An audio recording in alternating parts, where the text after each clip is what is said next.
Fire! How we all doing today? Hi, Kimmy. It's been almost a week, but hope we've been having a lovely time. It's Sapphic Sunday. How are we all doing? Hope your Sapphic Sunday has been good. If some of you might have noticed, I got myself a new opening BGM made by the lovely Sing to Conley. They did an amazing job. I loved it. I got it on Vision. It is great. You should check them out. It was a lovely tune. I was just vibing to that in a minute. That's why I slightly late to Christian because I was enjoying the tunes. I just got a package.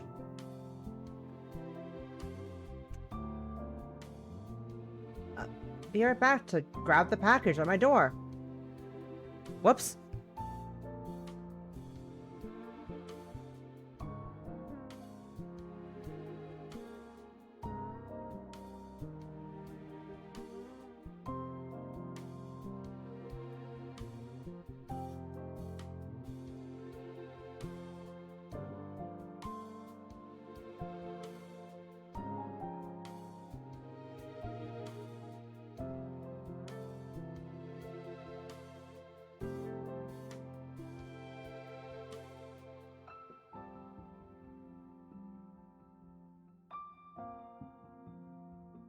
Alright, with the package taken care of, it was on my door. If anyone Mr. Streamer, where the fuck are you? Why is no one on stream? Why no one on screen? Well, the reason for that is because I wanted to reveal drum roll drum. I'm so cringy. I wanted to reveal this lovely little thing I got, which is, if I could find the fucking source on the goddamn, there it is. I wanted to reveal my new lovely PNG, my Maho Shoujo PNG made by the lovely Still Verity. I got this commission. I was like, ooh. They're taking Majo Shoujo commissions. Oh, I'm a big fan of Majo Shoujo, and I know a certain magical girl. If you want to know what Majo Shoujo is, it's magical girl. There's a lovely magical girl game coming out soon. It's like, what if I commission this as a little like PNG tuber? I was like, okay, cool. So Lily Silverity designed the magical outfit for me. I just give them references of my normal model, and also my not yet seen battle uniform, but also this is really pretty. A battle uniform along with the weapons I carry, and they did a lovely job. Look at that! I love how they simplified my usual flower crown as a single little flower on there, and also the little highlights of a green on the hair. It's amazing. It's cute. And also, you got myself a butterfly motif around. I'm using my mouse to point out. You can't see about the cute little butterfly motif. Also, little stars reminiscent of my skirt from my normal model. Also, obviously, the sword. Yeah, the weapons I use, which are great. I love it. It is adorable. Thank you again, Severity, for the amazing commission. But enough spawning on Magic Girl. We're here to play State Aeons, about a little under a week old, if I remember correctly. Yes, a little under a week old. Recently released on September 30th. Magic Girl, Lock and Key, Magic Girl Mystery. And I played the demo like a few years ago. Back when it was first, I'm sure it was first announced. I played the little demo, and then they re-released the demo again with some upgraded like assets, new talk expert assets and such. And I played that off stream, I believe. I didn't stream that part, but it was lovely. It was a lovely thing, and you can just barely see it. You can see, but there's a load icon The load option is available. And if you look at, there's a save file here. Endings Cafe. This was, this exists because it was from the demo I played off stream. So, I could load this up, but also, where's the fun in that? Where's the fun in that? So I say, why don't we just go from the beginning? Also, let's want to appreciate women. We love women here. Look at them. Pretty women. Snazzy lesbians. But I played the demo, so I know about the rough things we were going into. I've seen all the content besides the demo, because I played the demo. No, besides that, I know very little about what I'm going to be seeing. But let's just jump into the chapter 1 of Lock and Key. A magical mystery. This hotel is important.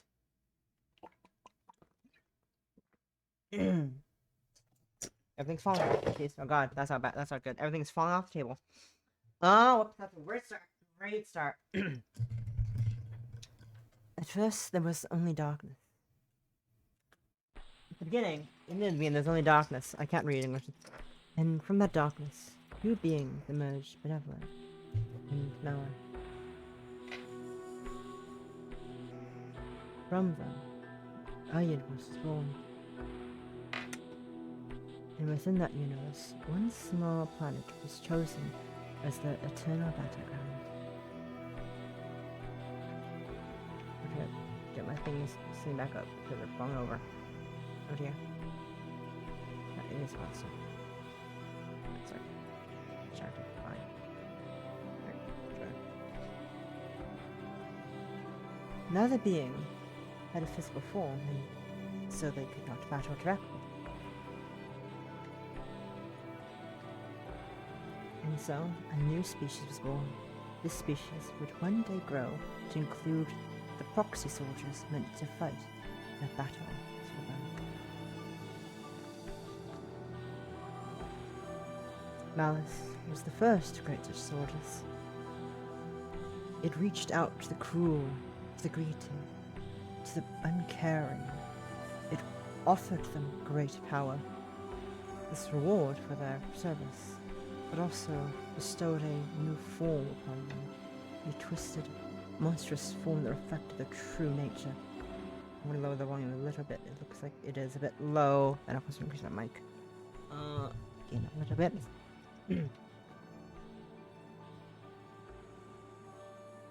These monsters, bound to one day succumb fully to their transformation, and exist as no more than mindless beasts, can be known by a single name.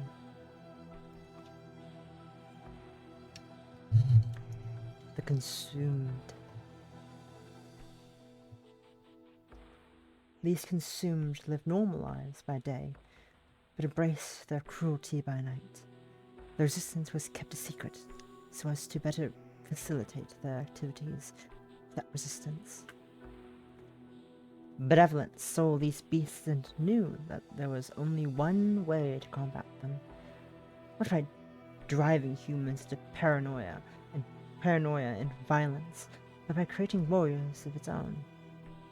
It saw to the compassion, the love, the desire to do good that existed within the hearts of young women. These qualities represented benevolence's ideals more strongly than any other humans. And so, were chosen to be these champions of the light. Benevolence came to them without deceit. It told them the truth of the universe and told them of the dangers they would face by joining this battle. None were forced to take up arms. Only those prepared to brave the dangers of battle for the sake of their own fellow human beings took up these sacred callings. These brave warriors were granted a new form of their own, but one that would not last. Make room for the next generation, and to safeguard those whose powers might wane with age, their form's abilities would disappear upon reaching 30 years of age. But as long as they had that power within them, as long as they felt that desire to defend the world from evil. They would be known as magic girls. For millennia, magic girls have worked together to protect our world from the factors of malice, the force of malice. But the world at large may never know of them.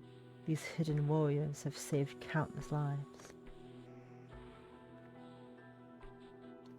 And for every war, it began with a single question. One that came first a dream, then once again in the waking world. Do you want to protect this world? I do. Lock and Key. A magical girl mystery. Go ahead.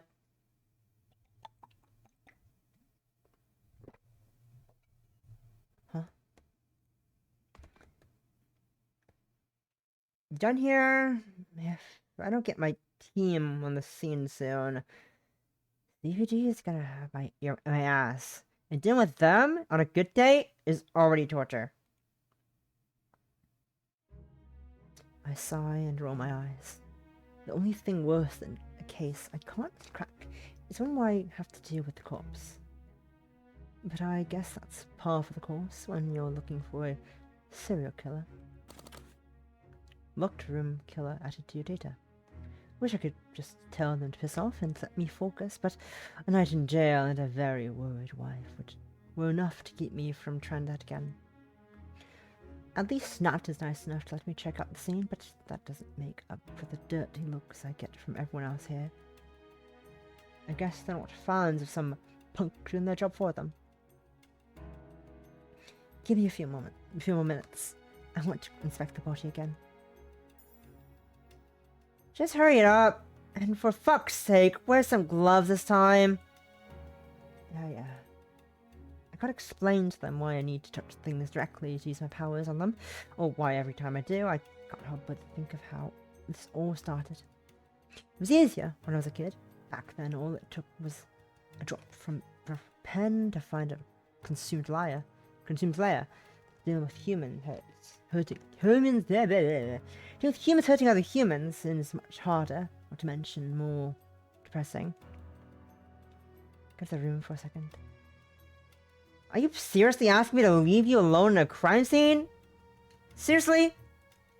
Yes, seriously.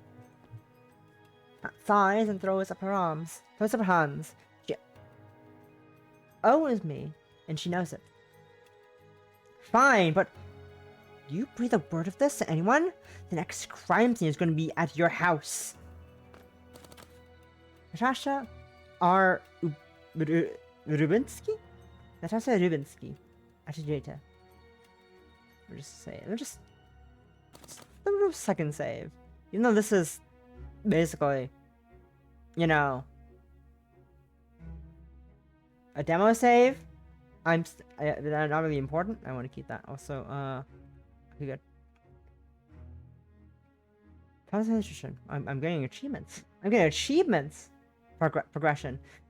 Natasha Rubinsky, a forensic scientist specializing in on-site crime scene investigation. Natasha Nat Rubinsky. Rubinsky is Sherry's longtime acquaintance and key source of information about police activity in the city. While the two are far from friends, Sherry's consistent ability to get results and Nat's authority to keep the cops away from her make for some very effective teamwork. Nat's aggressive, argumentative, caustic, and an overall pain in the ass, but at least she's got enough common sense to know what it takes to get the results. Doesn't mean she's going to be friendly about it, though. Sherry Collin. Favorite food, coffee, cake. Date of birth? January 7th, or maybe the 1st of July. I'm not sure, actually. I don't know the format that we're using in this subject, in this game. Could be date, month, year. Could be month, date, year. Who knows? Not me. I don't bloody remember. My brain is fried. That's a-okay. A hobby? Collecting stuffed animals. Hey yo. I love that. That's a good hobby. I like that hobby. I love that hobby. It's a good hobby. If I'm about to grow up on Private Eye, Sherry Khan is served as the owner and sole employee of Khan Investigations for the past 5 years. Sherry doesn't miss Natural Girl life as much as her friends do. After they retired at the end of high school, she chose to focus on her education rather than hunting to recapture her former glory. She graduated with a degree in psychology in 2012 and acquired her master's degree in 2014. When gay marriage was legalized in Illinois later that year, she married her high school sweetheart, Kelly Takada, with whom she'd been in a relationship for the last 8 years. Married woman, she chose to forego establishing her own practice in favor of becoming a private investigator. Why? Perhaps out of some sort of obligation to her past, or perhaps because it was a lot easier to launder money that way. Ability Sherry's spirit reflection account. Okay, we're learning that fact because that's we're gonna learn that in a second in the game. Anyways.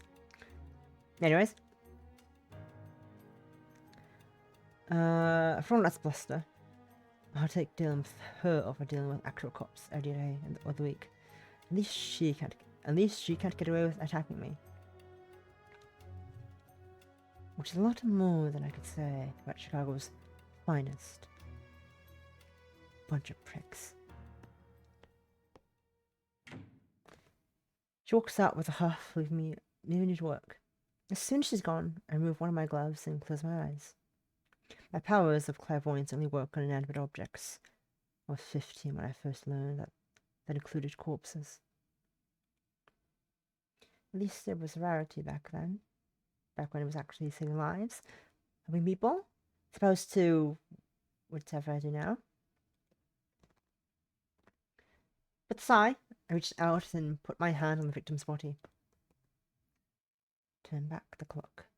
Bring the past to me so that I might see the truth.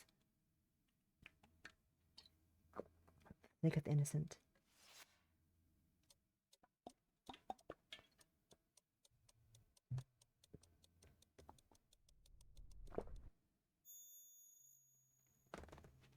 Reflection in progress. Visions of the victim's last 24 hours fill my mind. I can't see the finer details in the way I could when I was younger, but I'm still able to track his movements and activities throughout the time period. A few hours ago. I call the power spirit reflection. Most of the time, anyway. Some days I just call it the sheet of clairvoyance. Instead, it's not an accurate name. For starters, I can only see backwards, and even then, it's not nearly as powerful as real clairvoyance it would be. All I can do is track an object's movements and positions over the last 24 to 48 hours. I can read English words really good, guys. Trust me. If I had the murder weapon on hand, it'd be easier. I could find out where it came from and get a vague idea as to who held it. But there's only so much I can tell from a corpse. I know this is the house. This is his house, and that he had left home today. I can see him moving from room to room. I see him struggling. His movements grow erratic in the living room. He tries to fight back. But it's not enough.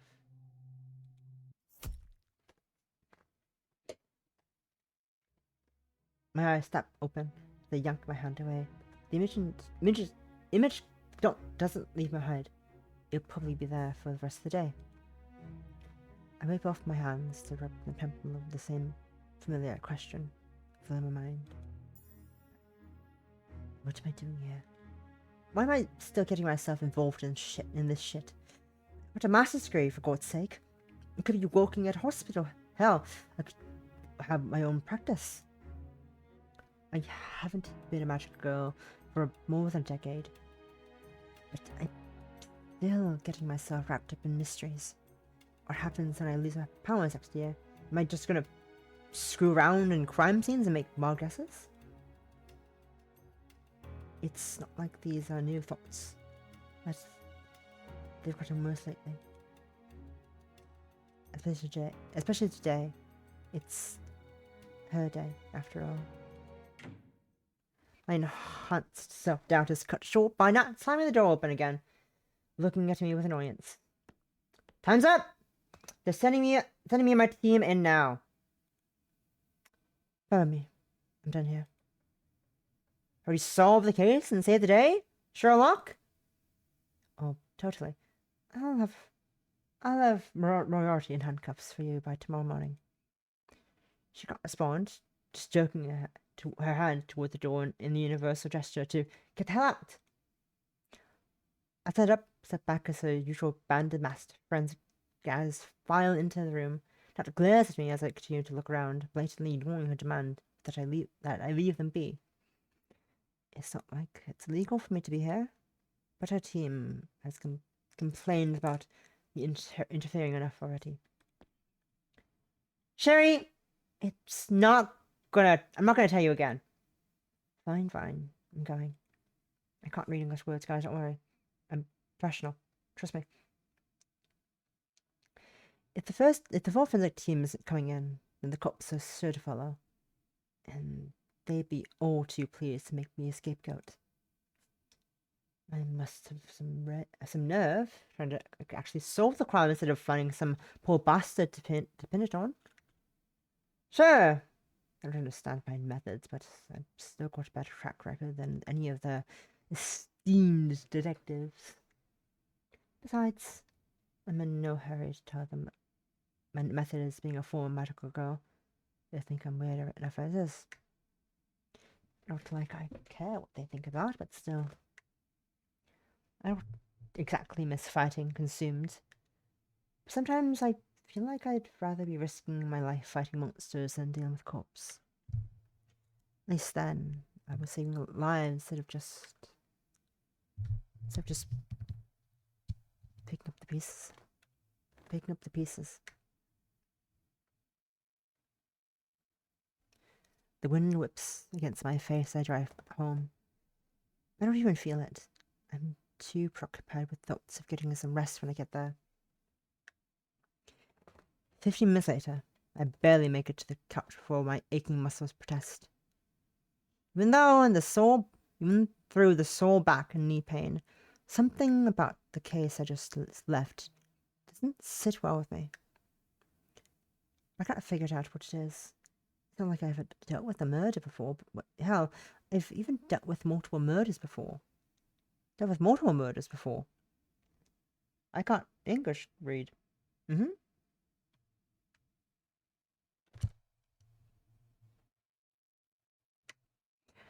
Maybe it's the lack of evidence? Nothing from my powers or nothing from the surroundings.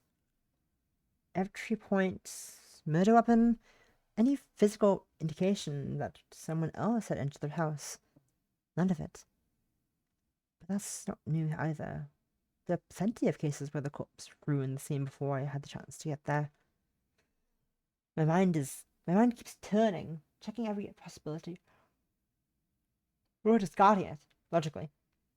There's no real reason for me to feel so uneasy this time around, but I can't shake the feeling that something is off.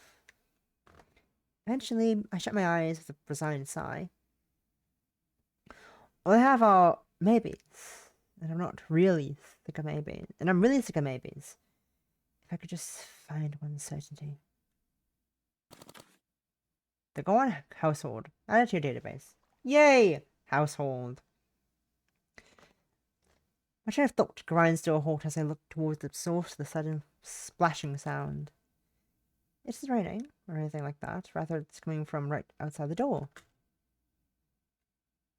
Hello? I sit up and find a particle of strange pinkish liquid seeping under the door. It glides across the floor without any trace left behind. If I didn't know any better, I'd be freaking out instead. I just sigh. The door wasn't locked, you know. You could have just come normally. My voice emanates from up the puzzle. A very cute voice. Hi, Possum! Welcome! You're just in time for... Kelsey. I think that's her name, after Gore. Yeah, but where's the friend that? That's not the voice I'm gonna give her. I'm gonna change the voice. Well, as I watch the liquid comes together into one point and begins to solidify, rising into the pillar before taking the shape of a beautiful woman. For best girl? Oh, hell yeah. How are you doing, Possum? Are you doing well? Hope you're having a lovely sex idea so far. I'm having fun. I'm excited to replay chapter 1 of Lock and Key. Like the third time. Third time playing chapter 1 because I played the demo ages ago and I played the re-release demo with the updated assets, and I'm playing it now again. Full game! Yay! Long black hair streams down the newly formed head as the remaining facial features take their place. Kelly's eyes open, and her mouth forms into a mischievous smile. There's no way I'm going to let my last year of shapeshifting pass me by without at least a few pranks. That one is a classic, after all. If by classic you mean grossing me out for a decade, then yes, it is certainly a classic. That's exactly what I mean. Kelly Kahan, audit data. I sit up and make room for her on the couch, patting the cushion beside me. Go on, baby. I lay my head back as she bends down to kiss me, the warmth of her lips offering welcome comfort. I never really feel at home unless she's here with me. Gay. That's pretty gay. That's pretty goddamn gay, you know? That's pretty gay. I'm just gonna grab something.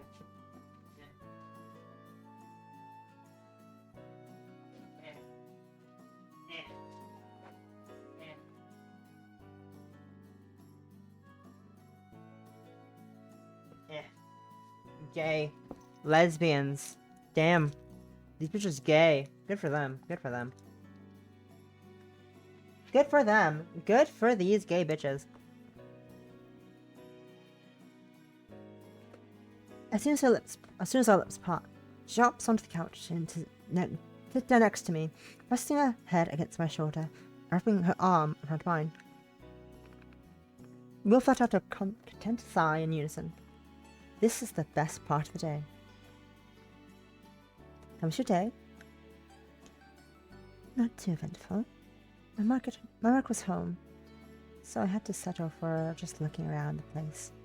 I think I'll go back for whatever is in this safe this weekend. Wait, you don't know what she's got in there? The guy's one of those rich executive types, so I'm sure it's something good. Besides, finding out is the fun part. Not always about the money, you know. That's why you're the best in the business, baby. Thank you, sweetie. Give me another kiss before snuggling close to me. I've never been able to tell by looking. You'd never be able to tell by looking at her. That she is one of the most notorious burglars in Chicago. Cat burglars in Chicago. Then again, that's part of why she gets away with it. Of course, being a shapeshifter doesn't hurt either. Make any progress on that case today? I sigh, wishing I could just forget about today's visions. This job will be a lot easier if they did linger in my mind for so long. Nothing useful. Yet another locked room mystery. Just like the others. This guy is really good, or I'm losing my touch faster than I thought. Don't say that, sweetie. There's never been a case Sherlock Cohen can't solve, right?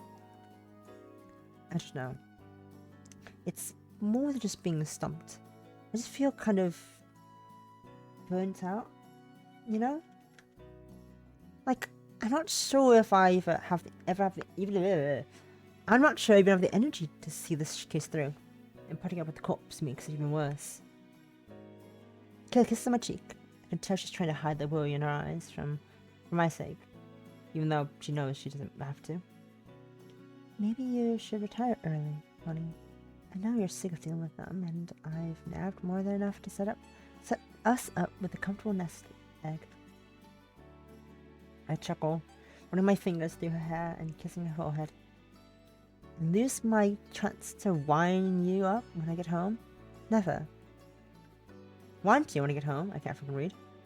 We both laugh at that one before setting in silence. I don't know how I'd make it through the day if I couldn't look forward to cuddling at the end of it. Maybe tomorrow you and I could go over the details of the case again. Yeah, it's better than one. And you know how good I am with murders. Don't say like that. You sound like a serial killer. I do not. Besides, you know I'm more of a serial thriller. That was awful. That was awful. Like, really awful. You're just jealous you didn't come up with it first.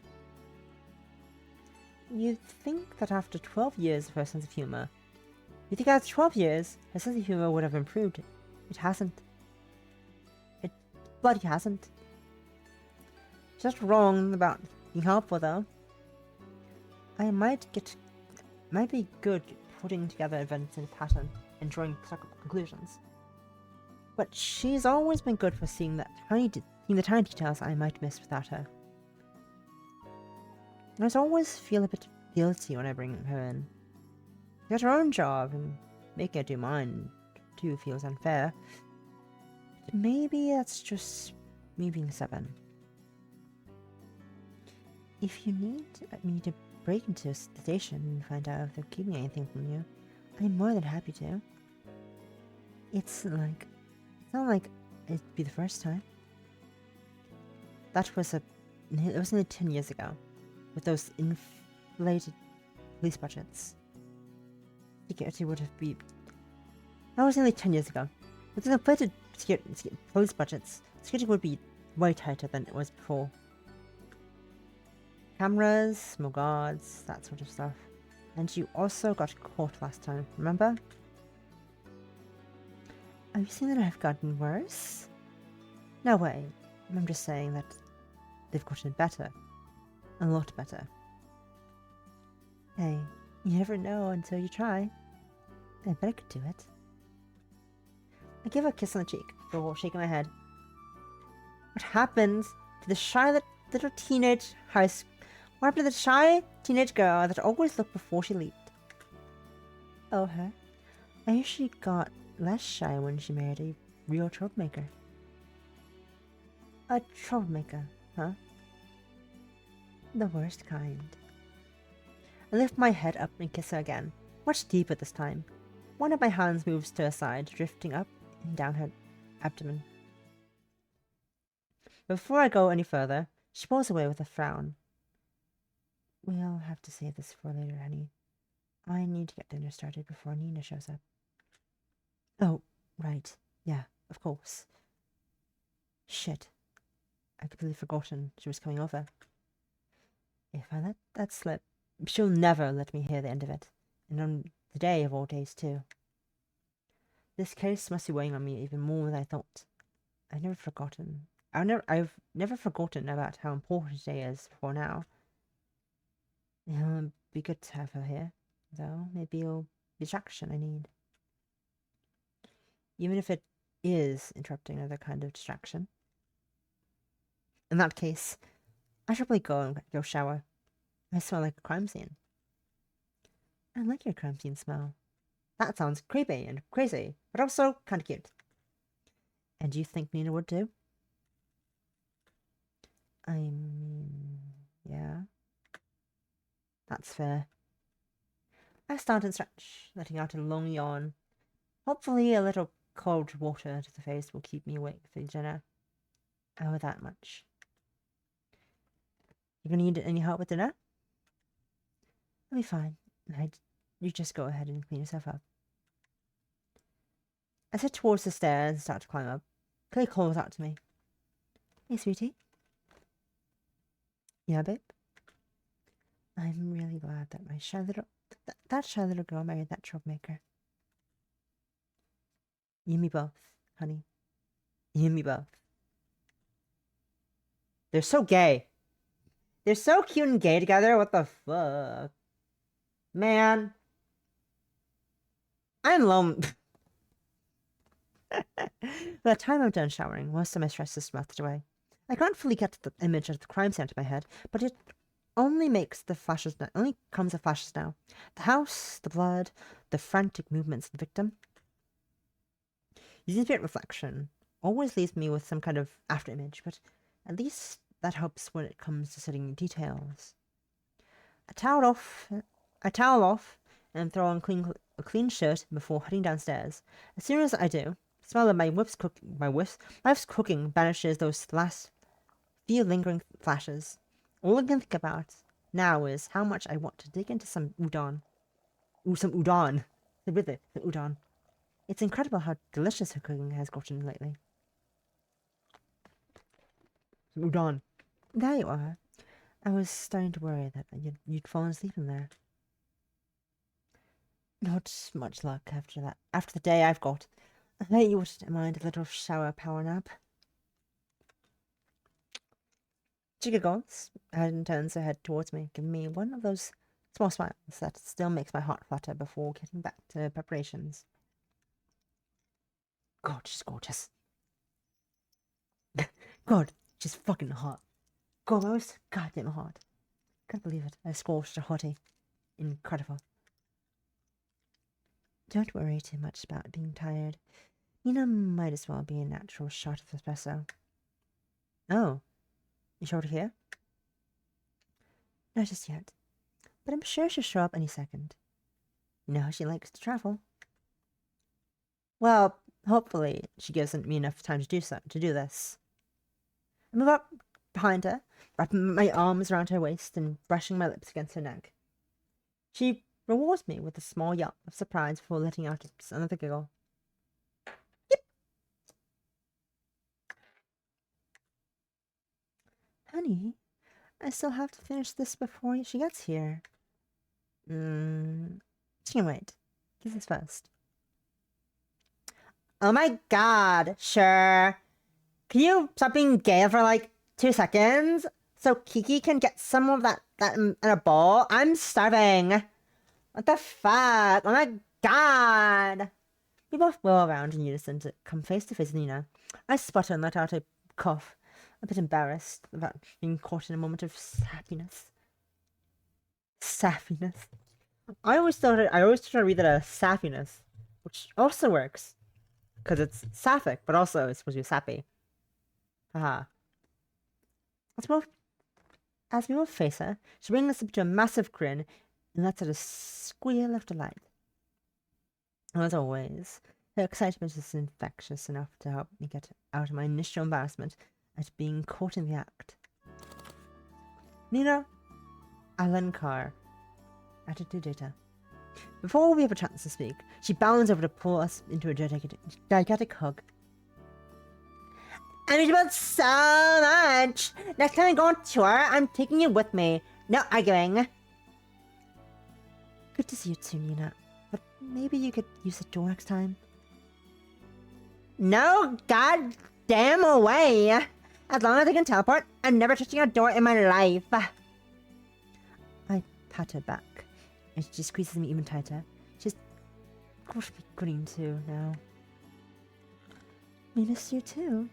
I can't believe how long it's been. 2 years, 73 days, 8 hours, and 12 minutes.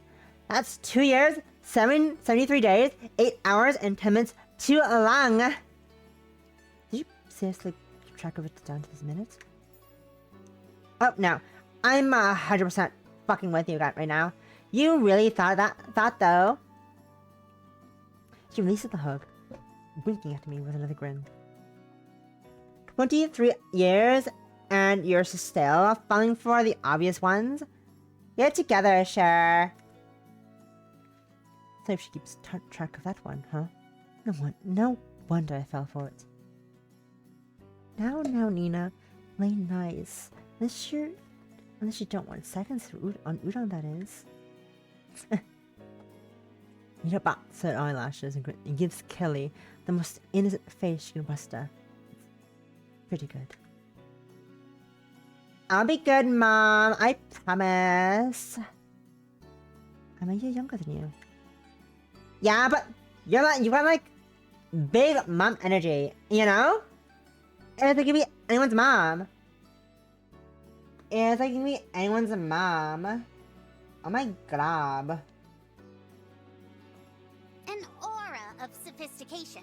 Like you could be anyone's mom.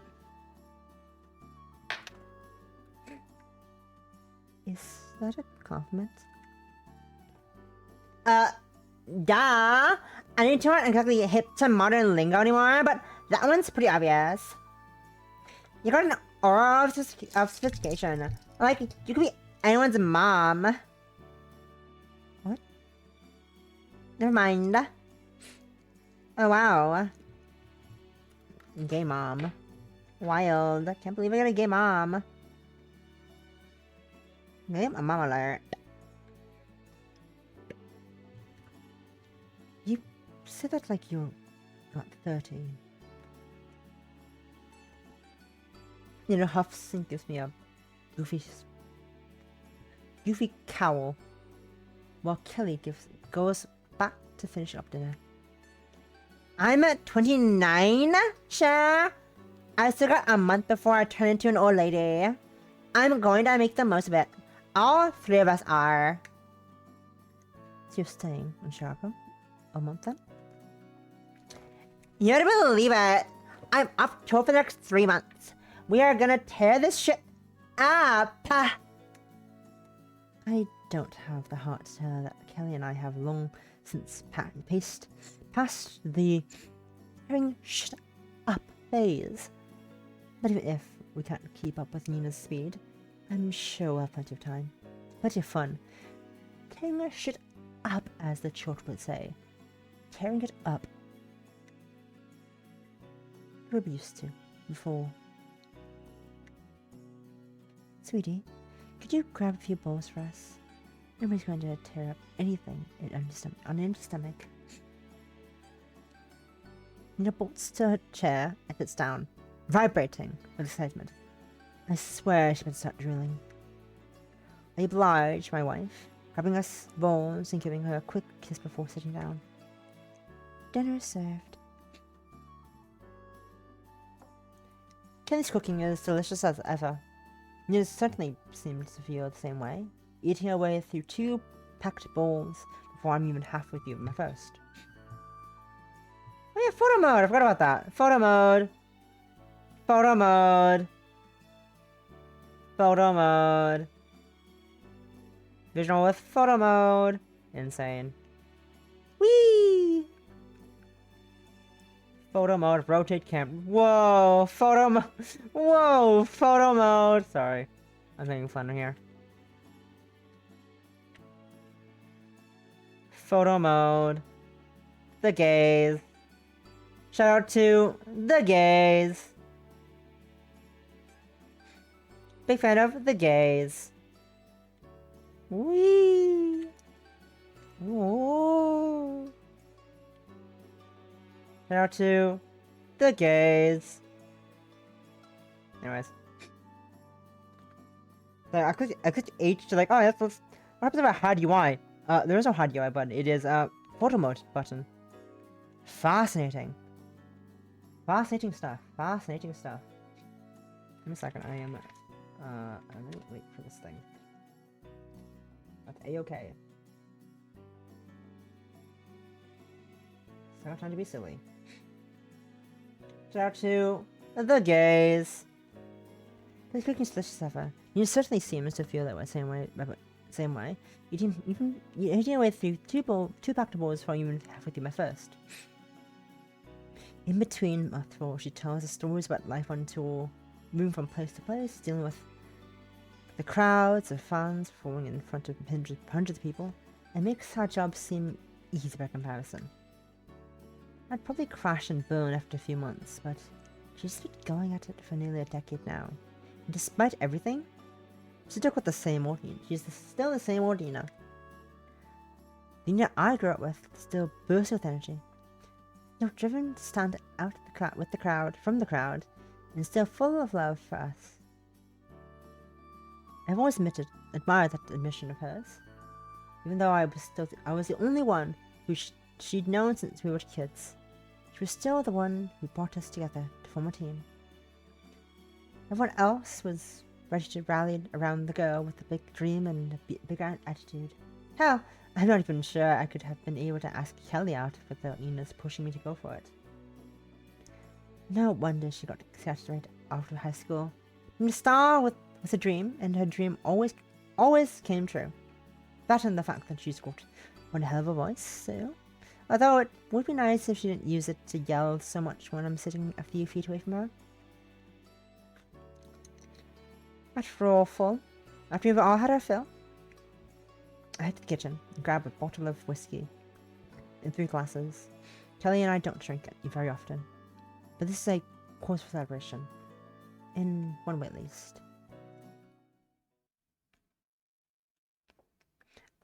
OMG! You read my mind! Nothing like a little nightcap before I go. Well, you're lucky there are no laws against teleporting under their influence. Oh, please! You act like I'd actually listen to some square's rules. Hell, according to the rules, I was supposed to have dinner with some record label suits tonight. You're not going to get in trouble for blowing them off on our account, are you? Don't worry. It's not like it was anyone that mattered. Besides, being here tonight is way more important than spending time pretending to care about branding. Oop.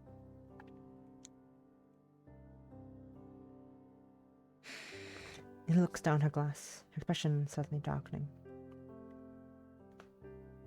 Especially tonight, you know?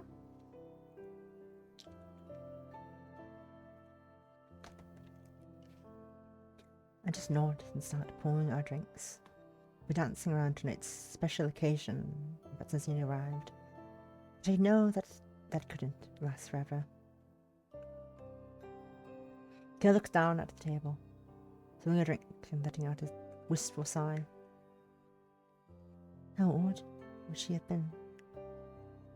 27? Yeah, it's been 12 years now. Doesn't feel like it though. It really doesn't. Sometimes it feels like it happened yesterday. Other times it feels like a century ago. Death is strange like that. No matter how much I've seen, I know I'll never get used to it. I raise my glass in the ball suit. My birthday, Elle. Happy birthday, Elle. We throw back our drinks. Warm burn of the alcohol, a blessing after the chill that filled the room when we first said her name. In that moment, it feels like she's here with us. That goofy little smile lighting up the room like it always did. Mikkel puts her glass down. I can see a few teardrops streaking down her face. I squeeze her hand under the table. She makes a small smile in response. Nina's stony face, meanwhile, portrays nothing. I silently pour us another round of drinks, muttering a snippet of mourner's Kadash. Eustace Sharam Bim Romov, who Solom Ariam. I butchered that completely. Whoopsie daisies. May he who creates peace in celestial heights create peace for all of us. Amen. Elbrin added to data. After another moment of silence, Nina speaks up with her usual pep. Okay then. I think it's time you told me about that juicy new case you mentioned. It sounds like pretty next level stuff.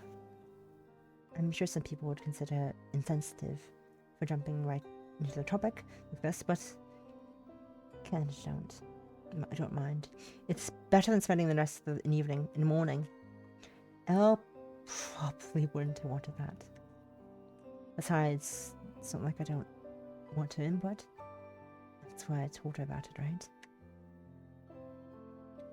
Looking to flex detective muscles too, Nina? Hey! I'm an international woman of mystery! I didn't realize catching serial killers was part of Popstar's life. Sounds like somebody isn't in the know, then. Now, show me those man investigator skills. I took a sip from my drink before giving her the gist of things. The lack of evidence left at the scene. How there's no tracks to follow, no clear motives, or connections between the victims, etc.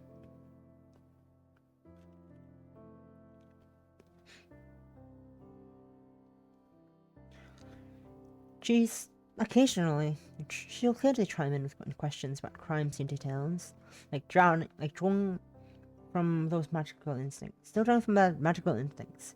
That helps me fill in the gaps as well. Leaving Nina scratching her head. Damn. That's fucked up. Yeah, no kidding. Does anything in particular stick out to you, Nina? Well, nothing about the crimes themselves, but she stares at me, placidly peering in her eyes. Something sticks out about how you're investigating them. What's that? The fact that you haven't put your wife's special talent is. Kelly cocks her head, sad, confused.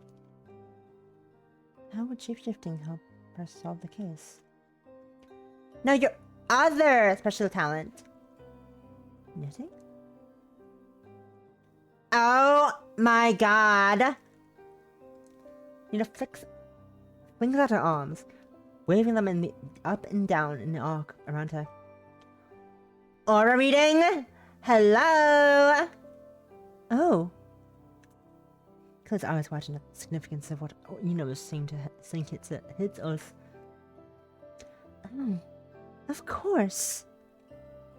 Sure, have you ever looked for magic at the scene? I mean, let's be real. No murder can be that good.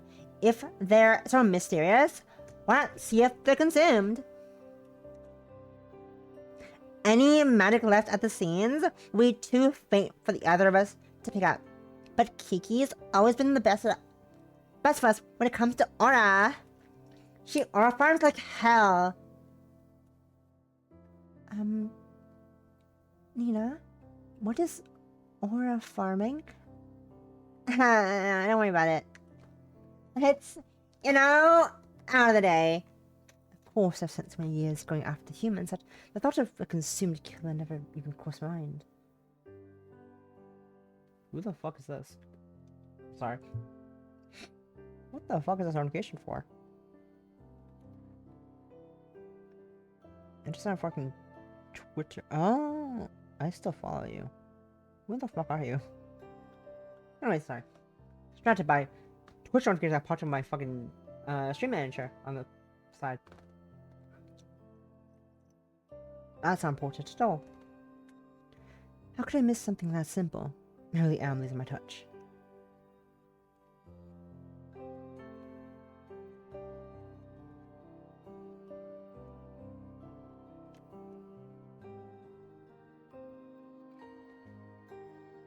Find the aura, find the killer. Easy peasy. That's actually brilliant, Nina. I told you that catching serial killers was part of being a pop star. Maybe we should check that out tomorrow night, sweetie. Do you want to come with us, Nina? Nina laughs, taking one last swig of her drink. No way! That sounds like a perfect date night activity. You two have fun with it.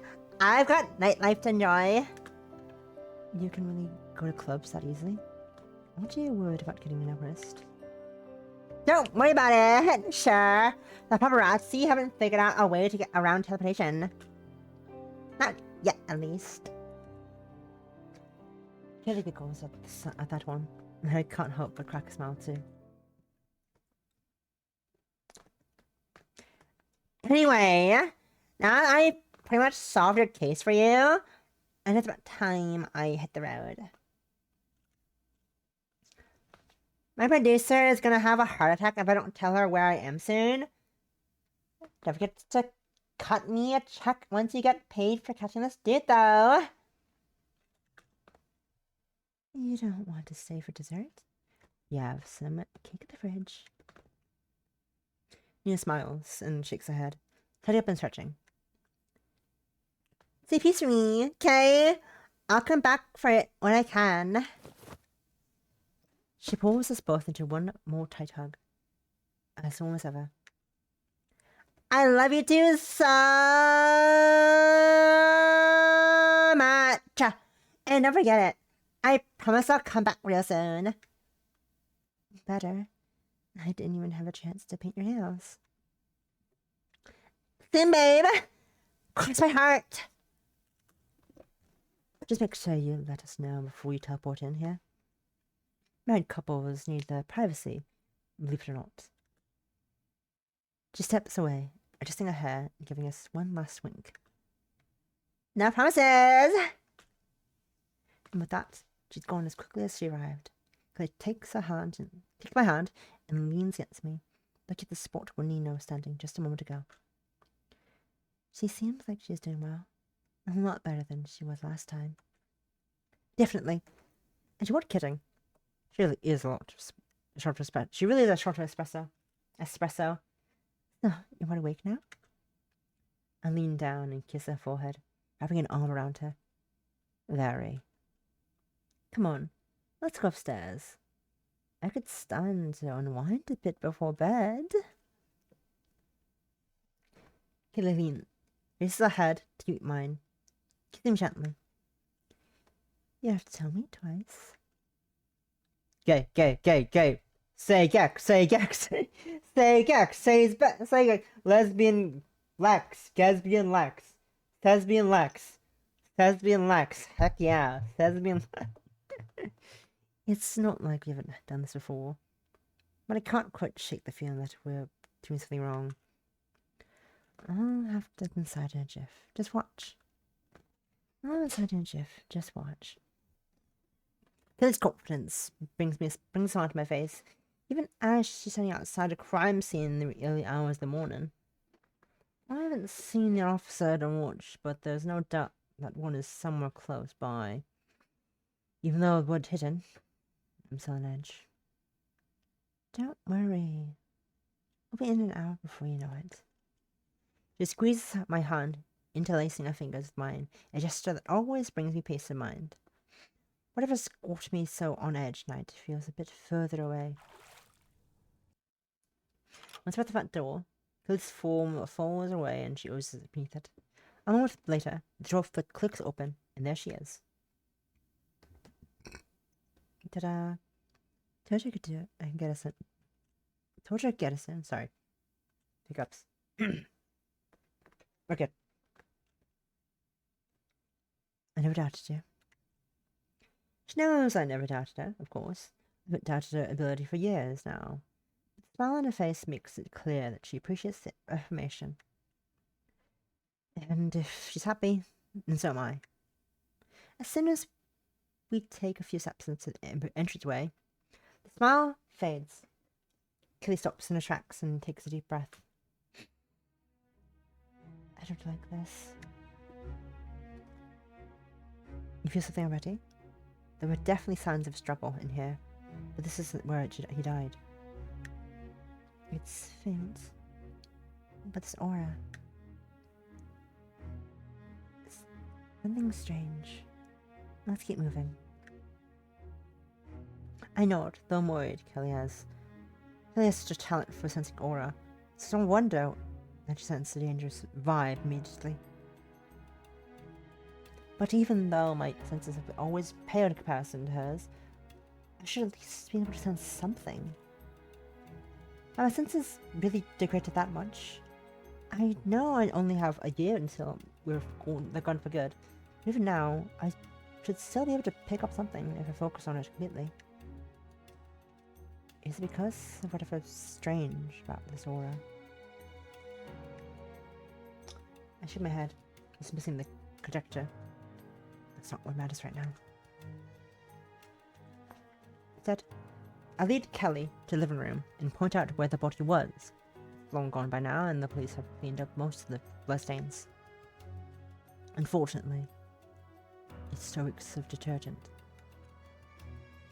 Still, Kelly doesn't seem to need another corpse. I didn't seem to see another corpse. Just because I've gotten desensitized. Doesn't need to see another corpse. Just because I've gotten desensitized to them doesn't mean she has. She's always been the more empathetic one. Is this the room? This is the one. This is the floor. The Ottoman. As far as I can tell, he was injured somewhere else and then pursued through the house until he succumbed to whatever he was chasing him in here. That's horrible. What a sad to die. Her foot taps against the floor, betraying an uncertainty.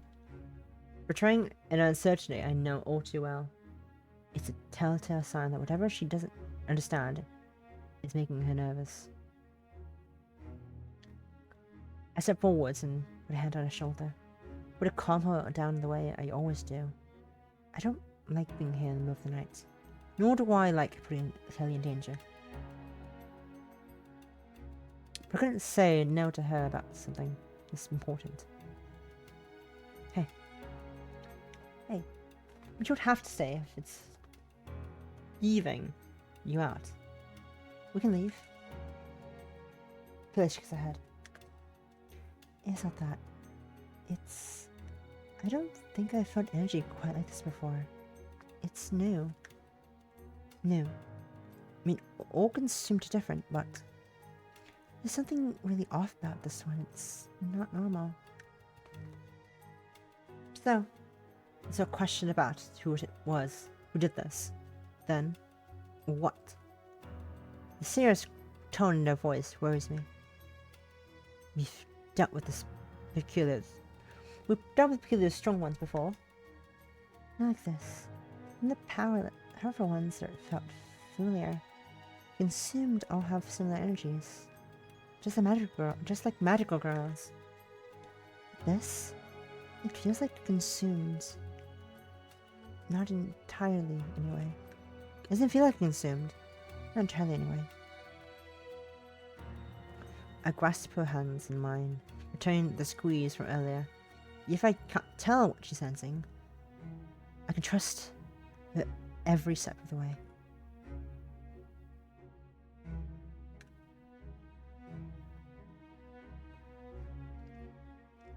They close their eyes to think. The air around her billows in soft, soothing waves. I don't know if it's a side effect of her powers or simply how I feel about her, but it's immensely calming to be next to her while she works. My shoulders sink, my muscles relax, my head clears. It's magic of a different kind.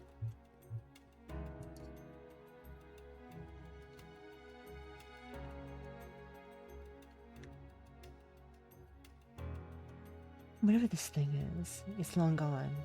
That much I can say for sure. The reflection told me the same thing.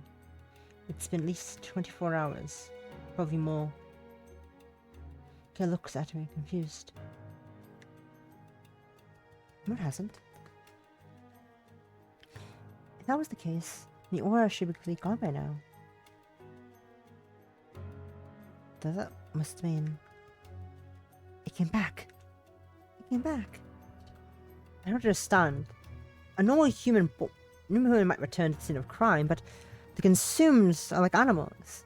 Why would I want to go back to the scene of the same house they'd already attacked? It doesn't make any sense. Could it have come back before the attack too? Would it be intelligent enough to scout the place out first. No, that's ridiculous. I'm getting way too far ahead of myself here. Just got to focus on the now. I'm going to go check through the other rooms to see if there's anything else I can pick up. You gonna be okay down here? I'll be okay. Promise. I'll see if I can find anything I might have missed. Just let me know if you sense something dangerous, okay, babe? Be safe. Don't worry about me. I still remember how to kick ass. I know, baby. I know. She walks upstairs. Leave me alone. There's not many personal effects left in the room. Anything that looked to be even remotely useful as will be confiscated by the cops. Damn. It's a shame I can't spirit reflect. I can reflect on your spirit. Because you stopped because the cops took everything already. Goddamn cops. Running everyone's jobs. Can't believe they do that to us. It doesn't leave me... That doesn't leave me much with... That doesn't leave me with much to work with. Other than the furniture. It might not be much, but anything counts. Let's see... I pressed my hand to the end of the couch, trying to find something. Anything of it. Anything of clarity. Or something. Anything of clarity. I can't read acid of it like an idiot. Whee! Visions of a restful morning. A day spent empty. And then a struggle. Something knocking the couch off kilter. Take a moment to wrap my brain about what exactly that man was running away from. A chateau? A person? They're big enough to toss a couch around. Not big enough to carry this guy senseless. To scare this guy senseless. It's no good. I just can't see it. No matter how hard I think, I can't seem to gain any further clarity with reflection. Yet another sign that Sherlock Holmes, detective powers, are on the last legs. It's frustrating in the moment. That thought leaves a part of me feeling relieved. And the sign that it's time to move on from this job. To move on from picking up the pieces. To move on from the obligation this power brings. That doesn't sound bad at all.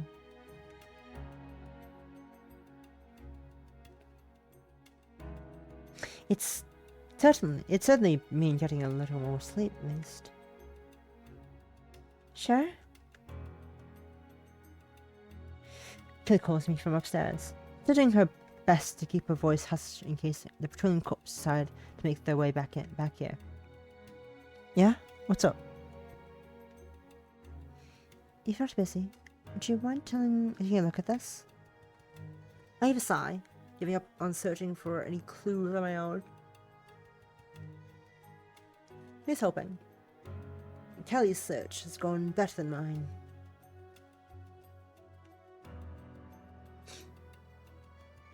Head stairs, ping through the different rooms of the house until I find her in what looks like a study.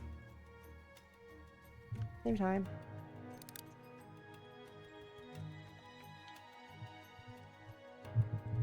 Saving is always important. Kelly stands in front of a row of shelves, looking at something on the top.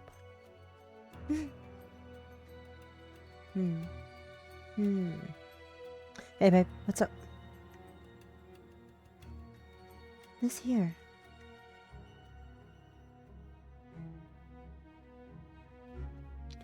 Kelly points to the framed photo. Within it are a man and a woman looking happy together. Judging by the hair, the man must be the victim. He looks so different in life.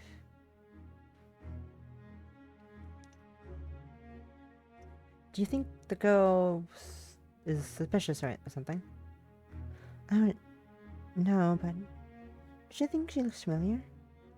I swear I've seen her before. Like, on the streets? This isn't too far from home. Maybe you've crossed paths.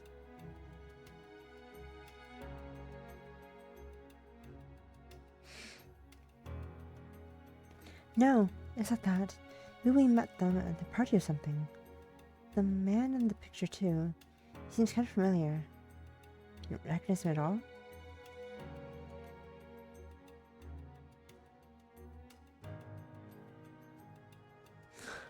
No, not off the top of my head, no. Give me a second, I can go dehydrate. I'll be back in a minute. BRB.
I return with a can of tea that was in the fridge that no one claimed. So I just drank it. It is mine now. And I'm not gonna consume it. Green tea with ginseng and honey. Hopefully, Opus will capture this. Let's do this. Let's find out. If I can grab it first of all, that's important. Oh my god.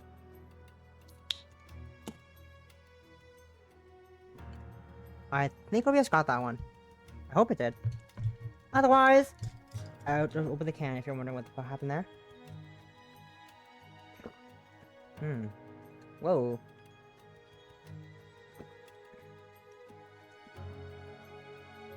Whoa, interesting. Interesting. That is in fact green tea. That is in fact green tea. Wild. That is in fact green tea I just consumed. Anyways. Green tea aside. Not off the top of my head. No. But now that she's mentioned it, thinking about the two people in the photo does seem vaguely familiar. Maybe I solved a case for them, or had one of them as a peer reviewer in grad school? No, that's not it. God. This is really bugging me. Me too.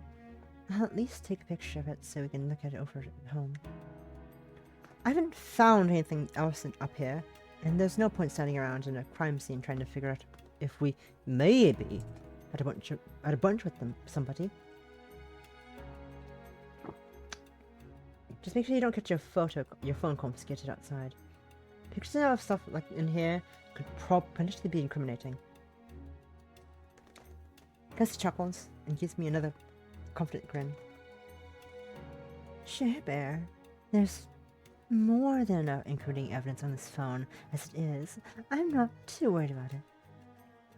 Fucking taking selfies in people's homes before I steal their belongings. You know, very normal things to do as a cat burglar. Oh my god. Don't tell me you've been taking pictures of empty safes again. You can't prove anything. And you say I'm the troublemaker. Chris raises her hand to stop me, eyes suddenly going wide. Sweetie, can you feel that? It only takes a moment for me to register the sensation. This time, there's no doubt about where this particular aura is coming from. This aura of sophistication, like she could be anyone's mom. It's consumed through and through. Where? Kelly closes her eyes and sniffs slightly as if she's tracking it by scent. I love doing that too. Mood! I do that. It's fun.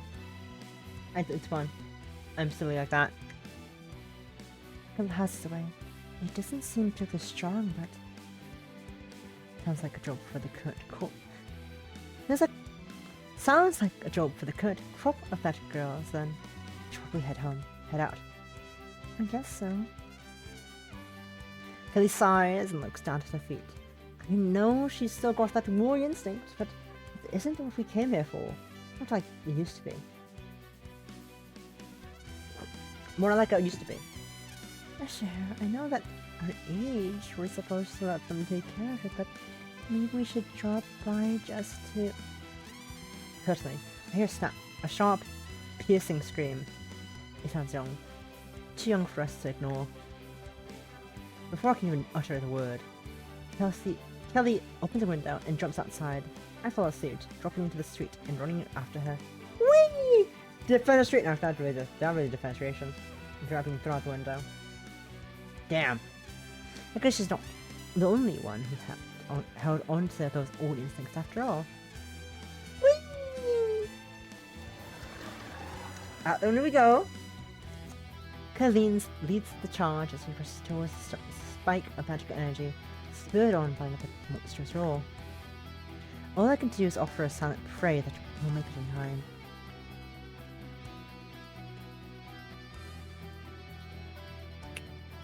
You won't get away this time, fiend! Sorry. You won't get away with this fiend! There. My voice. There. Down that alley. There. Down that alley. Kid's right and I follow. We don't have to travel far before we see it. A grotesque mess of tentacles and eyes. Tentacles and eyes, the entire width of the alley bursting forth from the human torso. Two of its appendages and process of wrapping around its would-be prey. I consumed.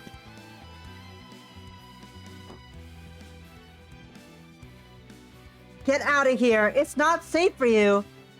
Despite the creature getting the upper hand, the girl calls out to us in the familiar, protective tone of the one in the city's guardians. Well, it's a bit disconcerting to recognize that the girl is barely a teenager. Kelly and I know better than anyone that magic girls can start young. It's not just the outfit that gives the nature of magic girl away, it's the fact that nobody else would be able to prioritize the safety of the bystanders more if they were in that position. But we're not ordinary bystanders. I glance over to my wife. She looks back at me with a determined smile. You're Lucy, right? I nod and give her a thumbs up in return. I think it's time to shake off the rust, take the rust off. Between you and I close my eyes, readying myself for the transformation. Just hoping I can still remember the words. Kelly's hands find mine and begin. For the sake of the world, we will be its guardian. Just spits shine through. Don't tell me! Ah!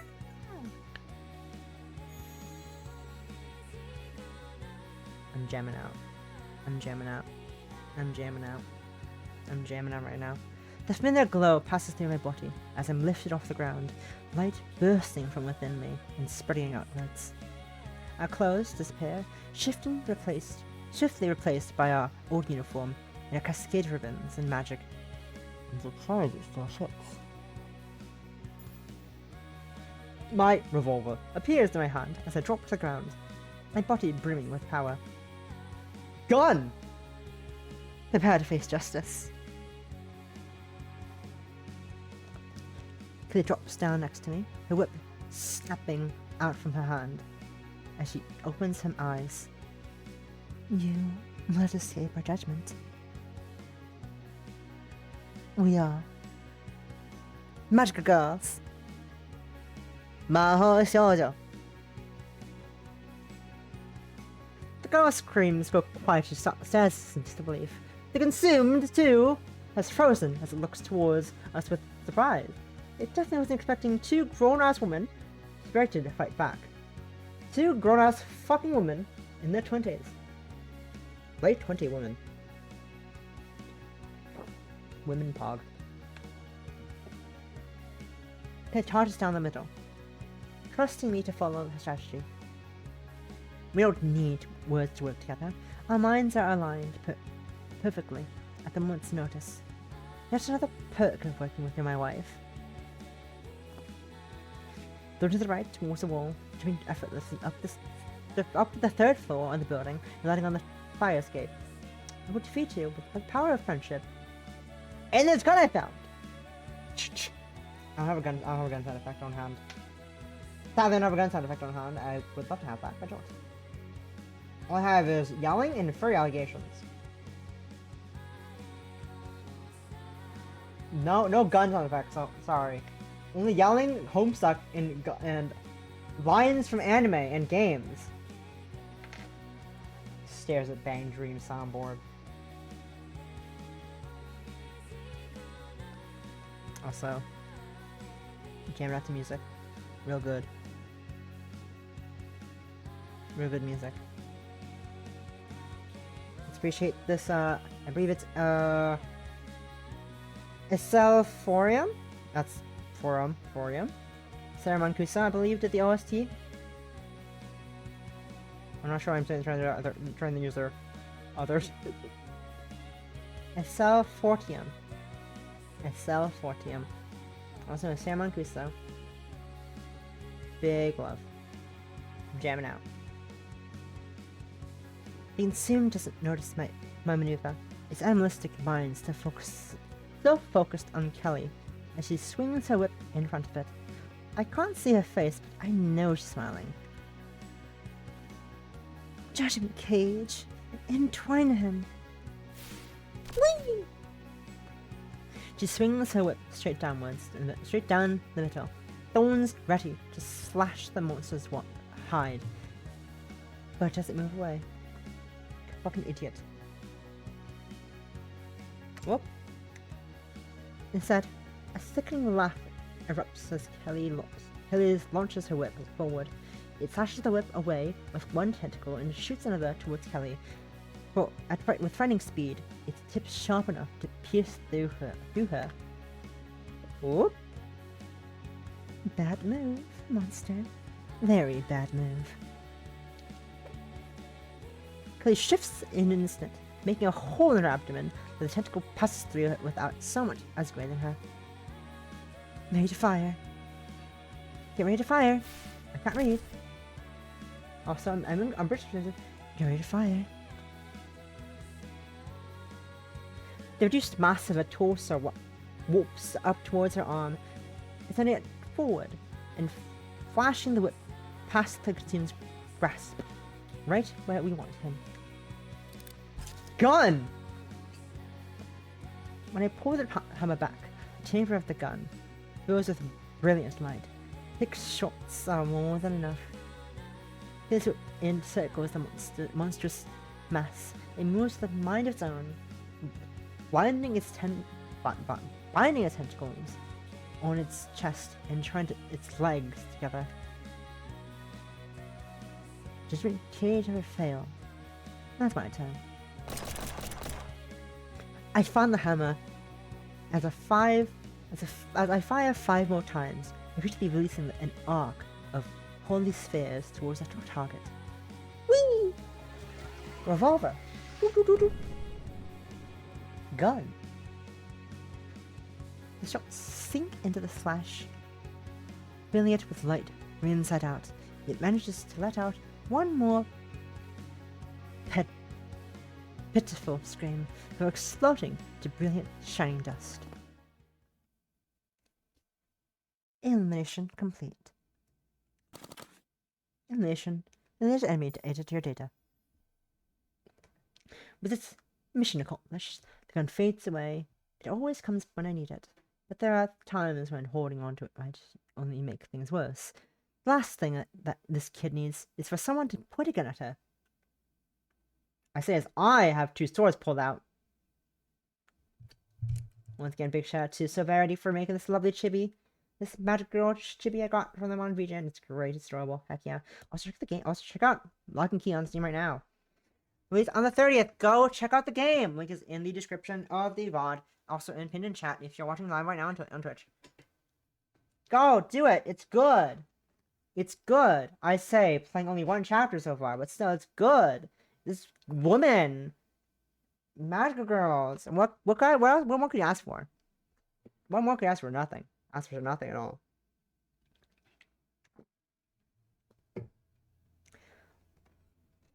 I hopped back down to Ellie, landing without a sound.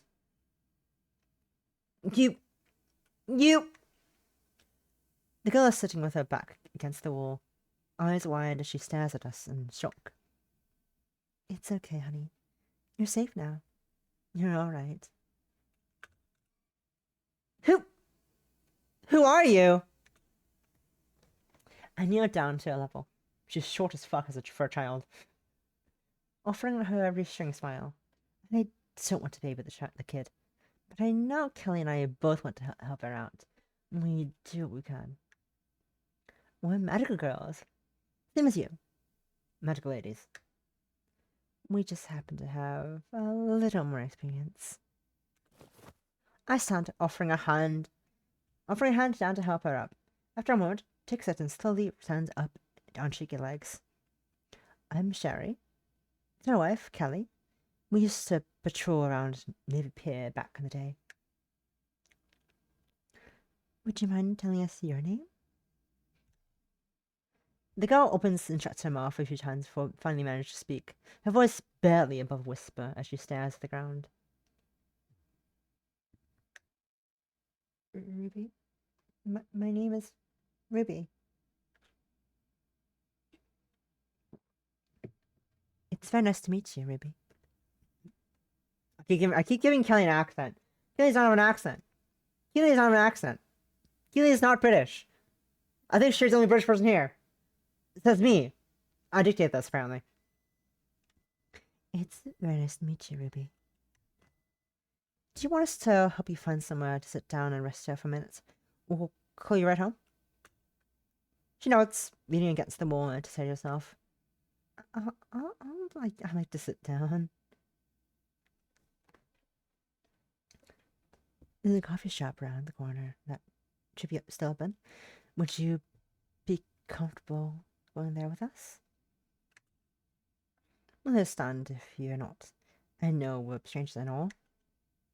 Ruby finally looks up at us with wide eyes, clearly still in shock. But through that expression, I can still see a muted fire in her eyes.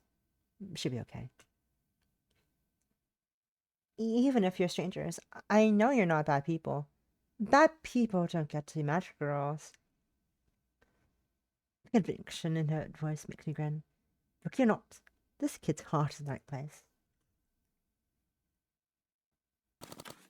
Cafe? Boutique. I can't read English words. Bouquet. Banquet. Banquet. Banquet. Banquet. Banquet. Banquet. I can read words that everyone knows how to say. That's me. First I can read normal English words. That's a French word. Maybe. I don't know. Anyways. I'm minutes later. My back in our civilian clothes and relaxing with our drinks. Coffee for me. And the wife. And a hot chocolate for Ruby. Hot chocolate. Hot chocolate. I'm a big fan of hot chocolate. Do you feel any better, honey? Ruby takes a long swig of her hot chocolate and lets out a shaky breath. I lean back in her chair. She leans back in her. I lean back. Leaning back. I can't read. I actually lean back in her chair. I am no worse for wear. Thank you for your kind assistance. Don't give her Don't give her the Kathy / Normala / other character voice I always use for kid. I'm no worse for wear. Think of your kind of stunts. Her voice seems to have taken up when it. Sorry. I am no worse for wear. Thank you for your kind assistance. Her voice seems to have taken on a deeper cadence without warning. I should have wear this look with Keely, who gives me the slightest shrugs. Slice of shrugs. No problem, Ruby. You can take a couple of more minutes to relax, and then we'll call you right home. You need not refer to me as Ruby. Ma'am, I have another moniker I use when speaking to a fellow sister of justice. Do you now? Indeed. Now that we've become more acquainted, you can call me...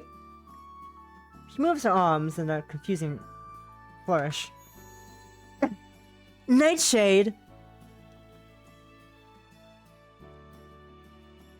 Keely and I share an awkward look. Try to think of an acceptable response. This is definitely not what I was expecting. Nightshade added to your data. That's the cool nickname. Alias, it's an alias. How about to strike fear into the hearts of our enemies, then a name that resonates with the powerful energy of the night. Right, yeah, of course. Powerful energy and all. I think it's a great name, honey. You do? Her voice returns to... You do? Her voice returns to the high pitch we heard during our battle. She really is just committing to the bit. That's, respectable. I spent a lot of time thinking about stuff and had a bunch of other names I was going to use, like Darkmoon or like a Nightbearer or like something like that. Her eyes go wide again, and she clams her mouth shut, suddenly aware that she's doing what she's doing. She breathes again with her voice is back to a nightshade tone. Anyway, I believe that nightshade suits me best, and soon all the consumed in Chicago will learn to fear the name. That's very nice, honey. That's very nice, honey. Totally. You got this. Just make sure you're realistic about what you're ready to take on, okay? If we hadn't shown up, that consumed could have seriously hurt you, or worse. Oh, it was no trouble, and I'm certain I could have gotten the upper hand sooner or later. However, having help from some veteran warriors did make things much easier. I try to keep my temper even, remembering how much of a hothead I was at her age. Even every win made it feel easy. Like I could take on the world until I couldn't. And I don't want that for her or anyone else. Oh, Farwin. Sorry, redusting things on my table. Ruby, you're upset. We're serious. That consumed is way too strong for you to be taking on alone. How long have you been out, girl? Ruby mumbles her answer, really audible over the coffee shop ambience. It's been 2 weeks. Oh boy. That won't do at all. And have you had any prior training? Had any time with more experienced magical girls? She was her eyes, no doubt, tried of lectures from adults. I get it, but this is a lot more important than to talk about curfews or whatever it is kids get to talk about these days. With the Fortnite, their Skibbities, Ohio, Riz, whatever the That's the hell they're talking about. How do you do, fellow Ohio Rizzlers? Yeah. Anyway, moving on. Well, Benevolence taught me how to fight and use my powers. It didn't take long for me to establish myself as a hunter of the night. And that's more than enough to slay the consumed, yes? Smaller ones, yes. But you weren't dealing with the smaller one, honey. Something like that needs teamwork to take down. Ruby pouts, looking frustrated. The Nightshade persona slips again. Then how did you learn? You fought them when you were still young, right? When we were still young? I'm only 28. I'm only 28. Looks like I'm not the only one trying to keep my temper in check. Kelly can get a bit insecure when she's stressed out. I'm sure Ruby doesn't mean anything of it, but I'd better mediate things just in case. It just means when you were a teenager, baby. Of course you're still young. Thank you. Keely huffs and takes a long sip of her coffee. They turn back to Ruby. And to answer your question, Ruby, we learned by training. First by honing the skills Benevolence taught us, but eventually we learned new techniques from other magic girls as well. Knowledge is passed down from generation to generation and then honed with teamwork. That's why magic girls are drawn to other magical girls. I can read English words well, guys. Don't worry, guys. The two of us and our friends worked together to develop effective combat tactics, like proper positioning, a right balance between offense and defense, and what parts of the consumed tend to be weaker points. It's all about teamwork. Being Magic Girl is a group effort. Surely a team isn't absolutely necessary. Nightshade moves in the shadows and strikes unseen. A team would announce that presence. Plus, I'm not like super grow people sometimes. So that's what's going on. I'm sure Keely already noticed as much. She's practically psychic when it comes to figuring out what's really going on with people. Me? I'm a lot slower as a judge of character. That's nothing to be ashamed of, honey. Believe it or not, I was the same way. Really? Really? I didn't have any friends before I became a magical girl. Just sat in the back of class in an oversized hoodie and tried not to draw attention to myself. Then Benevolence came to me just like it came to you, and offered me a chance to do something more with my life. I was nervous about teaming up too, but once I met Sherry and her two other teammates, we fell into it with them right away. I promise it's not as hard as it sounds. You made the choice to become a hero, so you're already plenty brave. There she goes again. Her pep talks are as legendary as ever. Rue takes a sip of a hot chocolate and lets out a deep breath. Would you be willing to, like, help me maybe? I'll befriend a team. I mean, we'll let you out of the loop when it comes to stuff like that, so... No, I mean, like, help me be Magical Girl. Oy vey. I was afraid she might say that. I get why she'd asked, but... Welcome to Keely. Hand on her chin as she thinks about Ruby's request. Surely she must have expected the same thing, but she seems more intrigued by the idea than I am.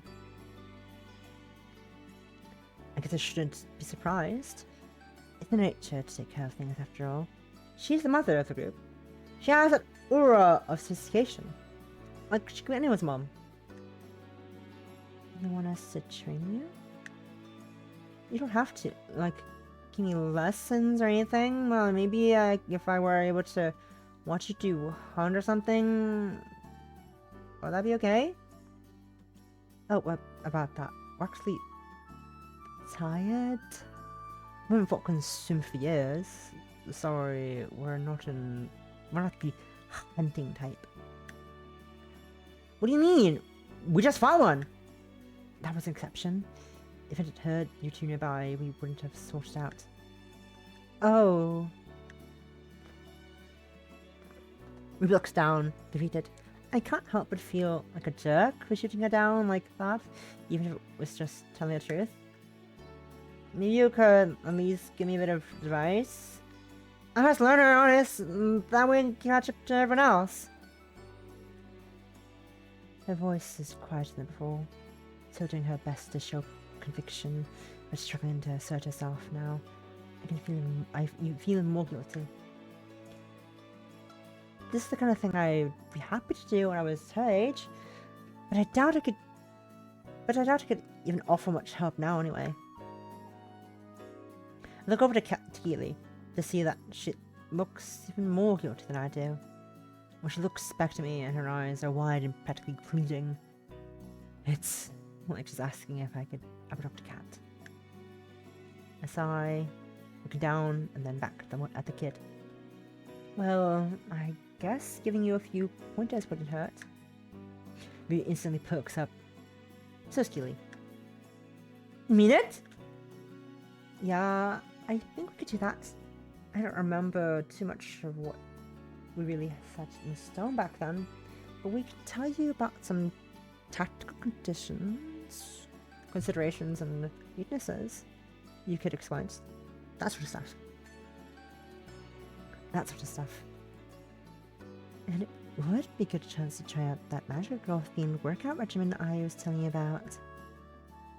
He plays it off as a joke. But a look at Keely's grin tells me how excited the idea makes her. No way does she want to stop at tidbits of advice. She really wants to train her.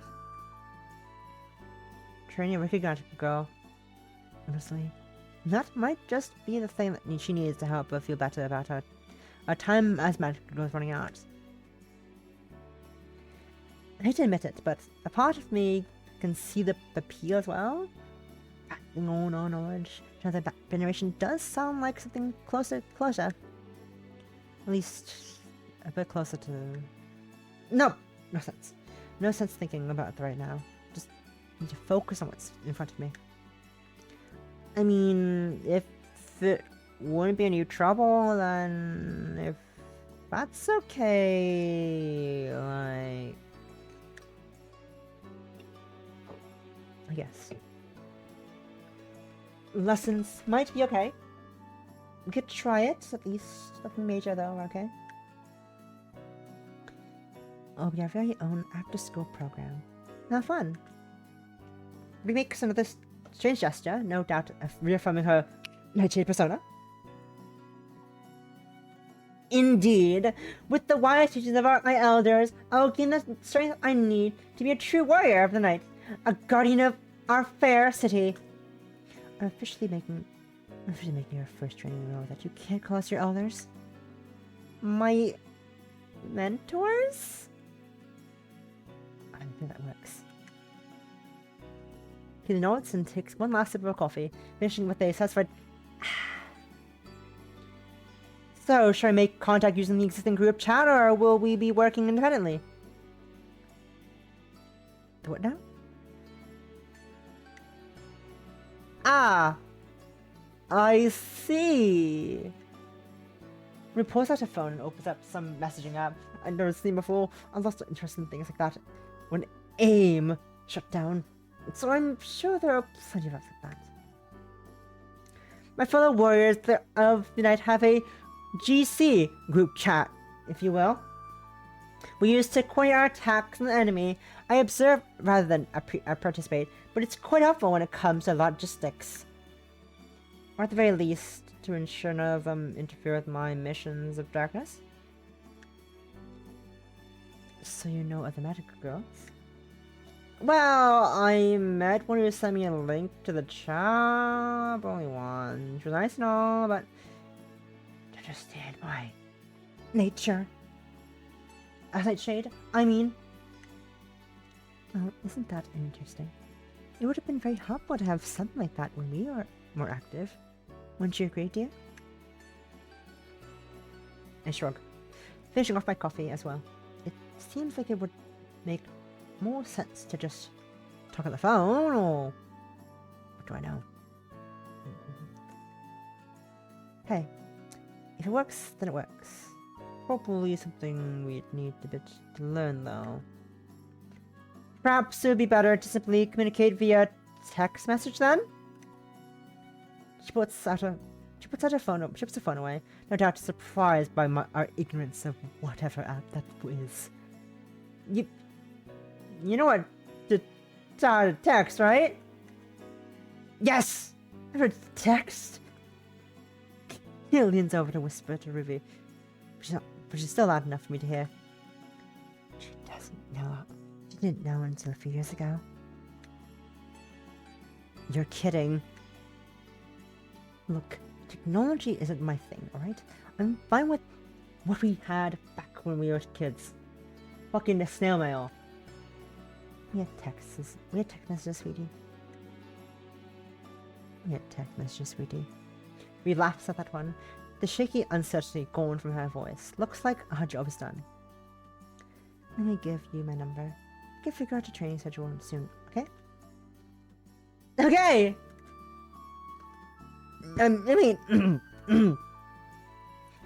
Well, very well.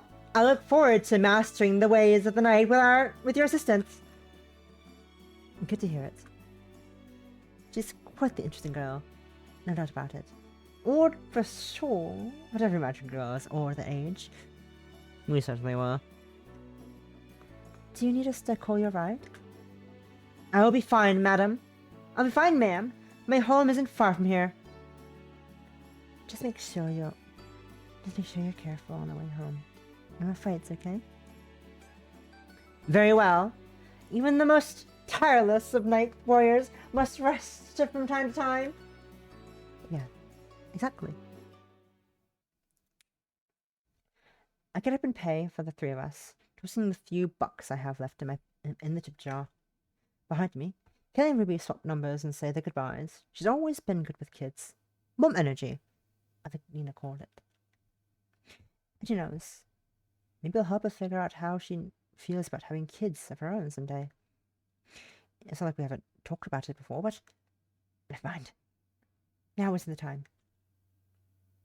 Take care, Ruby. We'll see you soon. Kelly nudges and nods. Nightshade. I mean, Nightshade. Take care of yourself. And you as well, my mentors. I look forward to beginning our training post-haste. With a final wave, Ruby leaves the coffee shop and disappears into the night. Well, that wasn't how I expected our tonight to go. Is that a bad thing? I guess it could have been worse. But I do think I'm done with surprises from the time being. You and me both. I'm gonna be out like light as soon as we get home. Clay chuckles and kisses my cheek, taking my hand in hers. We chuckle in unison as we step towards the doors and start our journey home. Definitely time to be done with surprises for now. Still. For nights when we'd planned to solve mystery, I feel like we've been left with simply more questions than answers. And not just about Ruby. The consumer was dangerous, but there's no way that was the locked room killer. Something that far gone couldn't have opened a door normally, let alone sneak through a locked one. So what did just happen to show up when we were investigating? Was it drawn to the energy Keely felt? Or could it have been some kind of lure, attraction meant to pull us away from the crime scene? It's a possibility. I don't want to consider, but not just because it's needlessly paranoid, but it's another sign that this case is messing with my head, but because it would mean that there's something larger to play here. Hey, babe? That aura you thought at the house. That wasn't from the consumer you just took out, was it? No, it wasn't. It wasn't even close. In fact, it wasn't close to the aura of any consumed I've seen before. So, what do you think it was? Something new, and probably something dangerous. I know it, feeling that paranoia spreading through more and more my mind. I'm already way too old to be handling the cases of magic involved. But something tells me that this time I don't have a choice. I think right is wrong again. Get the band back together. Get the band back together. This is chapter 2 started. Okay. Chapter 2 started, but before we do that, let's look at the data. Let's read the logs of people. Let's read them profiling people. I kind of stopped halfway through reading through shares at this part because I didn't want to spoil any of the little details of Sherry Cohen. So let's continue reading. Let's read her abilities. Sharon's spirit reflection grants her limited clairvoyance when touching an inanimate object. By concentrating, she can track the object's movements, status of other movements, status, and other factors over a 48-hour period. The tracking details are more accurate within the first 24 hours. Weapon: the Purification Pistol, a gun, is an accurate and an extremely powerful weapon. At mid to long range, using liquid magic stored in the barrel, Sherry can fire energy balls of various sizes to inflict major damage to a consumed weak points. While already a powerful weapon, Sherry's own mastery of marksmanship makes it even deadlier. I read all of Natasha already. Let's read through Keely Cohen. Slowly filling up achievements for looking at the data log, I guess. Yeah, you didn't see it, but I got my achievement progress popped up on the corner of my screen. Date of birth: 3/7/1990. Still don't know what system we're using here. I'll find it eventually. Hobby: knitting. Favorite food: takoyaki. Takoyaki. Oh, good food. At first glance, you could be forgiven for thinking Keely Cohen, nee, Takada, is a fairly typical housewife. It's entirely by design, of course. As one of the most successful cat burglars in Chicago, things are a lot easier for Keely if she looks utterly normal. It certainly worked out well for her so far. Giving her much greater attachment to their days of magic girls, Keely refuses to abandon her abilities as she enters adulthood. It wasn't long after she graduated high school that she realized how suited her shape-shifting abilities were to thievery, and she didn't hesitate to take advantage of that fact. Making sure to steal only from the ultra-rich, Keely found herself with the oh-so-rare job that manages to be fun and pay well. She even gets to choose her own hours, and when she reaches 30, she'll be able to retire and spend the rest of her life in comfort with her beloved wife. But can she really let life go so easily? Keely's mass manipulation, not to be confused with mass manipulation, which is a mass manipulation, allows her to stretch, alter, and otherwise manipulate her own physical form. This can be as major or as flattening herself to slide under a door, or is subtle as altering her own fingerprints, so as to not leave evidence at a crime scene. The ability's only major weakness is that it is incapable of any change that would affect her base mass/weight. Weapon: the Lash of Judgment is a long, flexible, yet extremely durable whip. While capable of injuring consumed at close range, with its powerful slashes and surprising weight, its primary function is to capture and restrain consumed so Keely's teammates can dish out heavier damage. As a support weapon, it is best suited to coordinated use. Let's see about Nina Edenkar. Nina Edinkar, born 3/6/1990. Still don't know what the date is. Before we're using it, not a clue. Hobby racquetball. Favorite food? Strawberry cheesecake. Strawberry. I don't think I've ever had cheesecake before. If I have, I've forgotten. Don't remember. Nina Adinkar has always been a star. Sherry's childhood friend was dazzling crowds during talent shows as early as elementary school. By the time she graduated high school, she was already being scouted by multiple talent agencies. Her debut album, Rhinestone Reminiscence, was released in 2010 and became an instant nationwide hit. Even in the process of preparing for her fourth album, Forever Young, I wanna be forever young. I don't know what song that is. Nina has spent the entirety of her 20s in the spotlight and loving it. Despite this, Nina's days as a magic girl are still fresh in her mind. The style of her original magic girl outfit and graceful movements stemming from years of combat both played a large role in her developing career. It remains to be seen how much those fundamental elements stay with her when she becomes the first of the group to lose her powers. Sad face. She's the oldest out of the group. Oh dear. Okay, then if she's the oldest of the group, then that means we're going by... That is the month, then, I assume? 716. I assume that's the month. Yeah, that's its date, month, year. Otherwise, it'd be very confusing as why she is the oldest. I think. Yes. Date, month, year. Ability. One of the most powerful and versatile abilities around, Nina's Recollection Step allows her to teleport to any human being she's previously made physical contact with.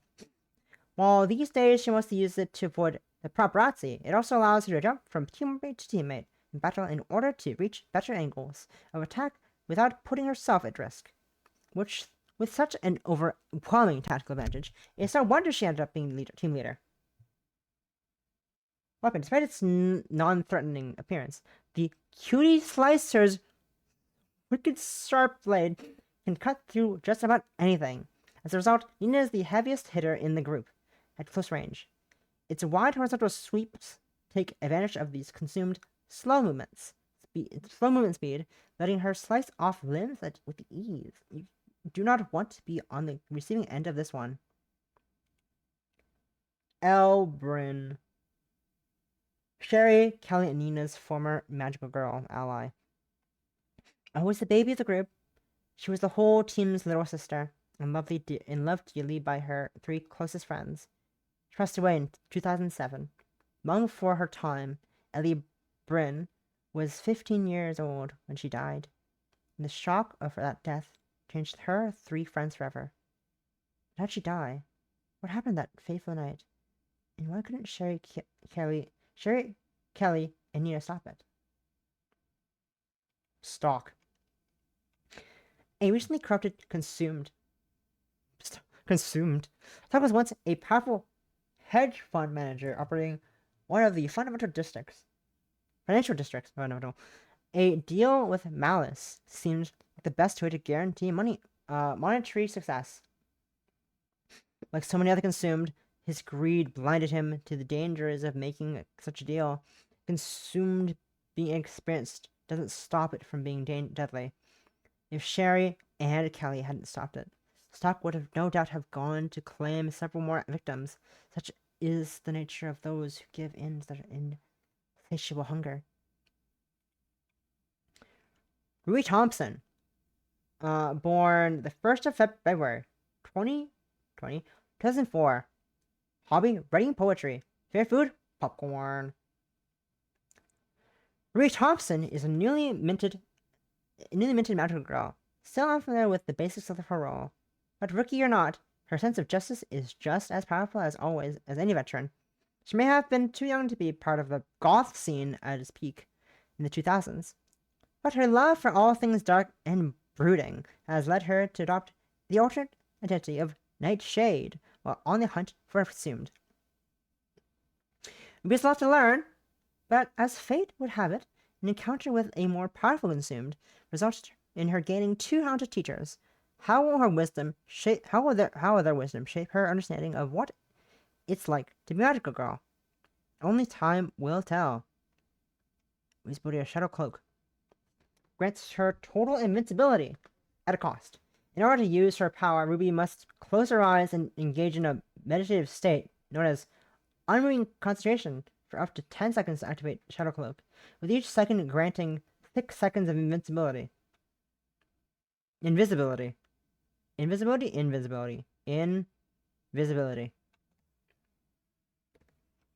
Not invisible. Invincible. Why would you, what? Why would you want to be invisible? That's not very useful. In combat? I don't know. Interesting. Unwavering concentration leaves her completely vulnerable, which means this ability is best used for a first strike against an unaware consumed, or as part of a team effort, where others can cover her. Despite this weakness, Shadow Cloak makes her almost invincible at long range, given that consumed rely mostly entirely on sight to attack the prey. Oh, I see. That makes sense. Okay. Her weapon is a unique weapon amongst magic girls. Ruby's dark daggers function better as throwing weapons than they do in close combat. A magical bottomless supply means Ruby can throw them endlessly, using her invisibility and the ability to chip away at a consumed from all angles without fear of counterattack. While each dagger may not be much, a whole barrage of them can take down one consumed without any other support fighters. I see. Interesting. And we have a locked room killer. We have one case of locked room killer. The locked room killer, also known as the Phantom Slasher, is a serial killer that has been terrorizing Chicago for weeks. But the police, uninterested in protecting the people, not reached out to Sherry after the third killing to ask for help. Each of the grisly murders scenes have 3 things in common: a battered body, a locked door, and a near total lack of evidence. How many more lives will they claim before Sherry can solve the case? Locations: the Cohen household, a small but cozy 2-story home where Sherry and Kelly have lived for the past 5 years. Thanks to Kelly's very successful career. Keely. Successful. Sherry isn't much. The 2 women are able to buy the house outright rather than rent. Sherry isn't much for furnishing, but Keely has taken to making sure the place really feels like theirs. Just don't ask where she got the fancier decor. You'll never know. You don't want to know, actually. I'm missing something. My database. Okay, that's interesting. The cafe, Bouquet. Cafe Bouquet. Founded by 2 now married women. Yay, women. In 2001. Cafe Bouquet is an unmissable stop for anyone visiting Navy Pier. It's quaint. It's charming. The food is great. The atmosphere is impeccable. You couldn't ask for anything better. Cafe Bouquet is also happens to be a favorite date spot for the Cohens. From a pair of awkward teenagers to a happily married couple, our 2 heroines have shared many romantic moments over cups of tea and warm pastries. Time may change, but those warm memories stay the same. There's nothing like a croissant to remind you that things are going to be okay. Okay, what's the last thing I'm missing then in my achievements? I'm at 10 of 11 for that achievement. But I don't know where the last one is. Help me. Advance through, left click gameplay when you're playing the game, right click, press the escape menu, wait just for your ski buttons, mouse. I doubt this. Okay,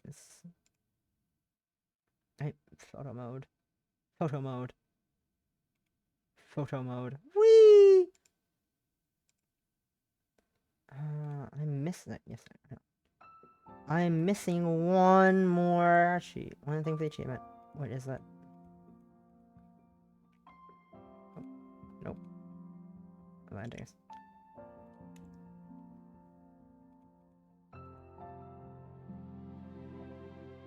I'm missing one thing for my achievement. What is that?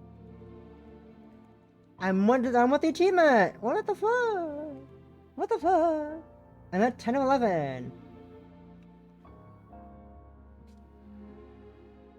I'm at 10 of 11 for whatever the fuck this achievement is.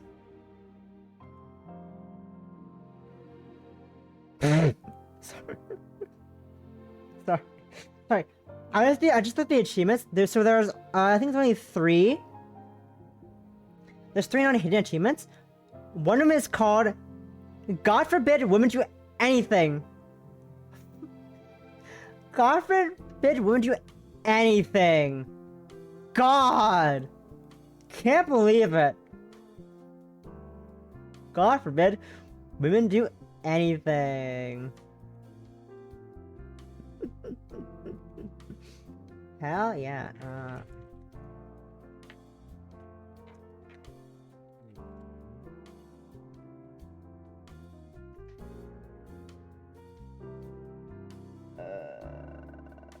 I wonder what the achievement guide for this game is. Is there achievement guide? I probably not. It's hella new. I doubt they made achievement guide for this game yet. Please tell me the achievement guide. I wanna know what the fuck I'm missing! I wanna see my database! I wanna know! I wanna know! Sorry. I wanna know!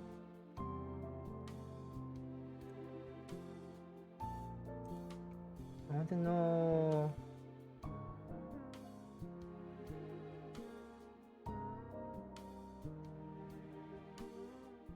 Those are all things from this year? Did it type crashes game?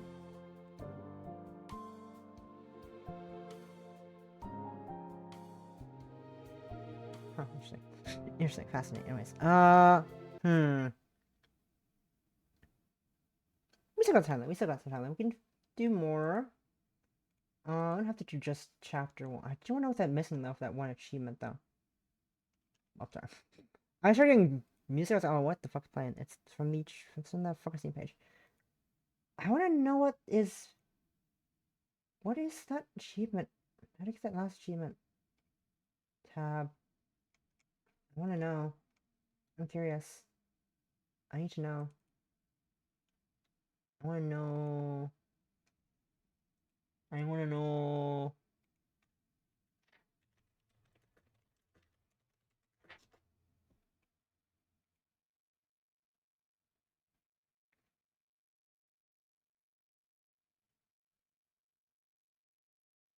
So I don't remember what the achievement I was looking for was.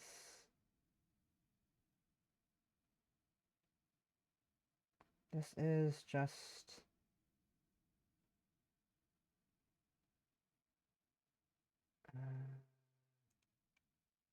It doesn't tell me what the fuck the achievements are for. What the achievements do. It doesn't tell me how to get the achievements. Just tell me the achievements. And what the fucking things are. Oh my god. Steam. I wanna know. 1 players. 1 players. 30 achievements. With 3 points. I think I'm trying to do though. Oh no.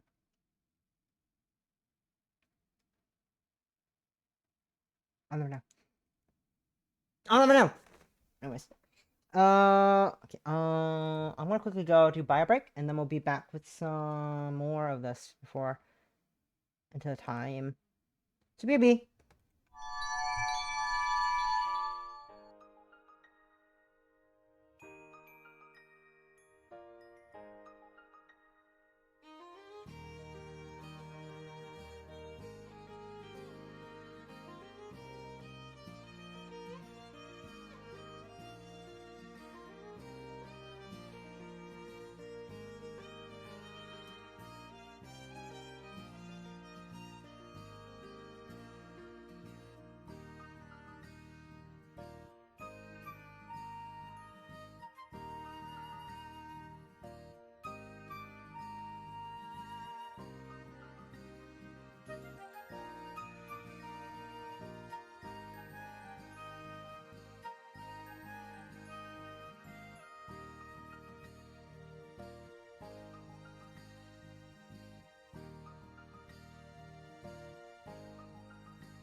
Okay, I'm back. We got a little bit.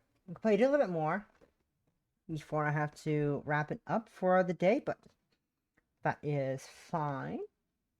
I'm surprised how fast we got through chapter 1. I don't actually know how long it took me to do chapter 1 the first time I did this on stream. Because I don't think I have a VOD of it anymore. If I do have it somewhere, I don't know where it is. I know I do know I played it, I think sometime 2-ish years ago. Some time ago. Because I still have the... No, I don't think we... Okay, no, I found it. It took me 2 hours to... Oh. Only 2 hours? Wow. I guess it... I guess I'm more used to it chapters being like 4 hours long. Usually. But I guess... 2 hours. Not bad. Okay. Ah, the perfect amount of time for my friend to play this. The perfect amount of time.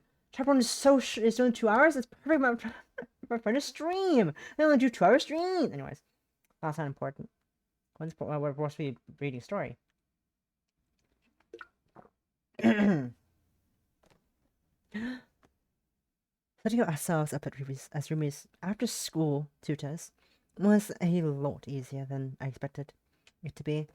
All I had to do was lift a couple official documents from our school and mail to our parents. And after a brief meeting with them, they went away believing that we were just a couple of math experts. Kind of wish we'd picked a different lie, though. I'm awful at math. At least it's a lot more believable than telling them we're going to be teaching her daughter how to fight monsters. Because that is extremely believable to any human being. It is not at all. Things could be a lot. Things should have gotten off without a hitch. But as soon as Sherry finished moving the couches and setting aside the coffee table, after promising she'd put them back exactly the way they were, took it to sparring space, we realized one major problem we had on our hands. It's already 5:45 and Ruby isn't here. We could on 4:30, right? She's probably just running late. You know how the trains are in the afternoon. I'll be right. I can't help wondering if she might have gotten cold feet. Honestly, I'd be a little nervous if I was her too. Work with other magic girls always makes me feel a bit more real. I look over at the apple slices and juice prepared for us. Prepared for us? I looked over the apple slices and juice I prepared for us. There we go. It's a classic set of refreshments, the same kind I used to bring Sherry after her games. Honestly, refreshing with honestly healthy, refreshing, at an acceptable level of sugar as a fun little boost. Wow, you guys are mums. Next thing we got fucking orange slices. It doesn't involve much cooking, but there's still a bit of artistry to the presentation. The slices are perfectly fine even after they've browned a bit, but the vibrant appearance of freshness can have mental impact on whoever eats it. When it looks fresh, it feels fresh. At least, Sherry will appreciate that. Finally, at least Sherry will appreciate them. Oh, I'm not Sherry. I'm Keely. Okay. Look what the appetizers and juice are prepared for us. And it's a classic set of refreshments. The same kind I used to bring Sherry after games. I didn't even catch that by the first time. I'm very blind. Healthy, refreshing, and with an acceptable level of sugar as a fun little boost.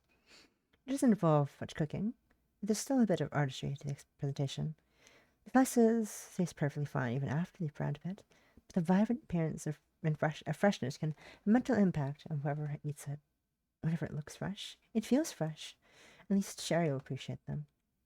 Finally, after the 15 minutes, the doorbell rings. As soon as it does, I could feel my confidence start to waver. I feel so excited to try my hand at being a teacher, but of no good. What if I'm too rusty or too old or... Hey, babe? She puts a hand on my shoulder and gives me a reassuring smile. And just like that, I'm grounded again. You gonna be okay? Yeah, I think so, at least. I believe in you. She lets go of my shoulder and heads to the door, opening it to be greeted by a sullen-looking Ruby. Or maybe a trying to be cool Ruby. I can't really tell, but I feel like it's the latter.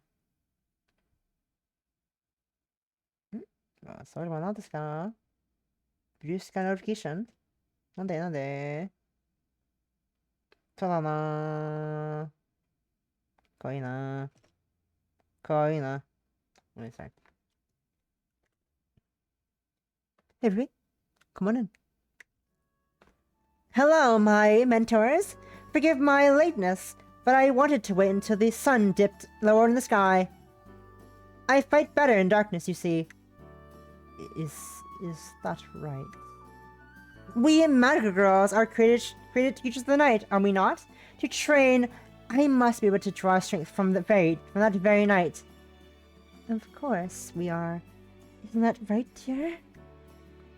I look over to Sherry, raising my eyebrows in a gesture that I hope communicates, please play along. Oh, yeah. For sure, Ruby. Reaches the night. Gotcha. Ruby steps aside, flourishing dramatically. After tonight, I know I'll be ready to defeat the force of darkness that threatened our city like a true hero of the night. I won't fail again. That's wonderful, honey. I'm sure you'll be great. Now, would you like some apple slices before we get started? Yes, please. Out of the plate for her. Sherry swoops over as soon as she has a chance to grab them as well. It isn't long until they devour the whole tray. He takes a drink from her juice before looking up at me, still avoiding eye contact. Thank you, Miss Cohen. Just Keely is fine. Miss Cohen makes me sound like an old lady. Oh, right, sorry. Her voice lacks that usual edge of confidence that she gets like this. Hopefully Sherry and I can help her strike a balance between her insecurity and her nightshade. So, ready to get started? Of course, I've spent the time since our last meeting honing my killer instinct for this training session. I don't think we're going to be doing any killing today, honey. Ah, yes, of course. Clearly, but one must always be prepared to unleash that instinct in the moment, yes? Sure. Sherry coughs awkwardly before gesturing to the sparring space. Why don't you go ahead and join me over there? We start with basic combat training. Excellent! I look forward to your instruction. We enters the sparring ring with Sherry. We start to teach her the basics of hand-to-hand combat, defensive maneuvers, and watch them practice core movements. Core moves, occasionally offering some advice from the sidelines. I'm wrong voice, whoopsies. Don't forget the uppercut, sweetie. Oh, good call. Thank you, babe. Happy to help. Happy to help. Maybe we could focus on a specialization up for her. You want to take over for that? I know I didn't take my place in the sparring ring as Sherry collapses to the ground. I get ready to start my routine, but hesitate when I look Ruby in the eyes. She's breathing hard and her stance is starting to slip. She's holding herself up well, but the exhaustion is clear as day on her face. I relax my stance. Talking over strategy would probably be better for her right now. Actually, Ruby, why don't you sit down for a minute? I'll grab you some water. Then we can talk strategy for a bit. I don't need a break. The power of the night can't be exhausted by simple exercises. Ruby, a little water isn't going to diminish the power of the night. Take a seat. Ruby looks away, embarrassed. Yes, ma'am. She flops down in a chair while Sherry looks over at me and scratches the back of her neck. I know she's worried about being too much of a taskmaster with this stuff, but I don't think she was being too harsh there. I'll remind her of that later. For now, I fill up glasses of water for all of us, then bring them over to stand next to Sherry. All right, Ruby, are you ready to talk about specialization? Man, words are difficult to say sometimes. What do you mean? Well, as important as to know how to both attack and defend, it's important to be able to prioritize one or the other in a specific situation. That applies to offensive and defensive mindsets as well. Yes, of course. I understand completely. She clearly doesn't, but I can tell her that she's at least getting there. Let me give you an example. Say you come across a very intimidating-looking consumed that's in the process of attacking an innocent person. The consumed looks at you and gets ready to attack. You're free to fight, but still got its victim in its grasp. You don't know what kind of attack it's going to be ready to throw at you. In a situation like this, you should... The choices here! Choice time! Do you A, take the attack head on, for a better shot at freeing the victim from harm, or take cover for a better shot at killing that consumed and staying safe? Okay, so... I think I want to attack head on, so I can free the victim. That's my thought. That's my mindset. We're gonna free the victim, I think. Cause you don't know what the fuck to do with a victim. Hostages are important to get rid to save. That's my mindset. I see. Then I'll unleash the power of the night and defend the innocent. Exactly. I'm sure you'll give me grace. I look at Sherry, and she nods in agreement. Situations like that are always a tough call. The two of us have been through enough to give a definitive answer on the question. Hopefully Ruby is able to take it to heart.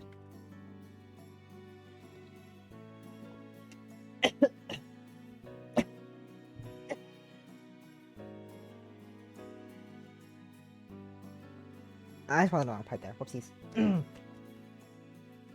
Swallowed the wrong pipe. I love that. Blech. I'm dying. Not really. I'm fine. Okay, next one. You're crossing the roof. You're crossing rooftop to rooftop.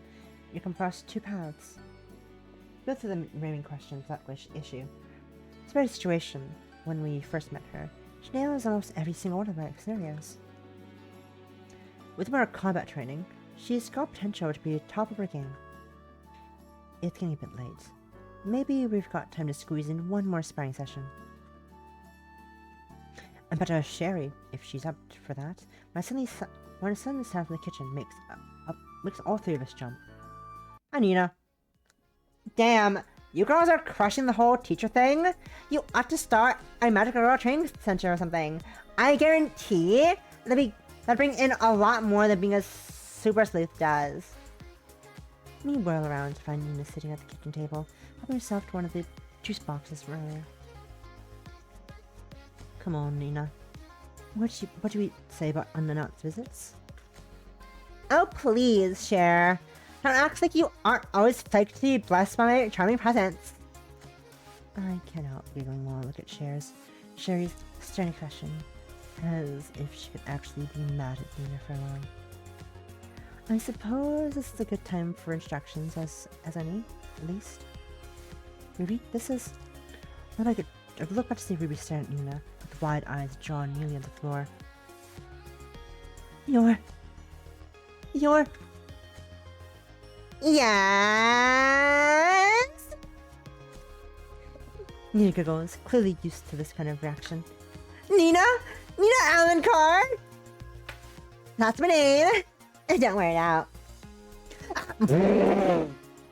Oh my god!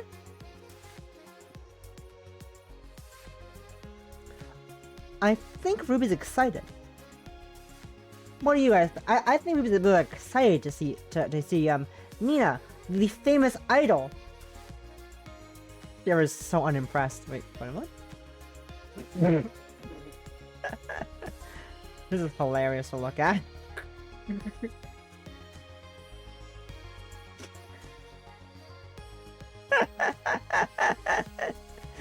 This is fucking hilarious. Doot, doot, doot, doot, doot, doot, doot.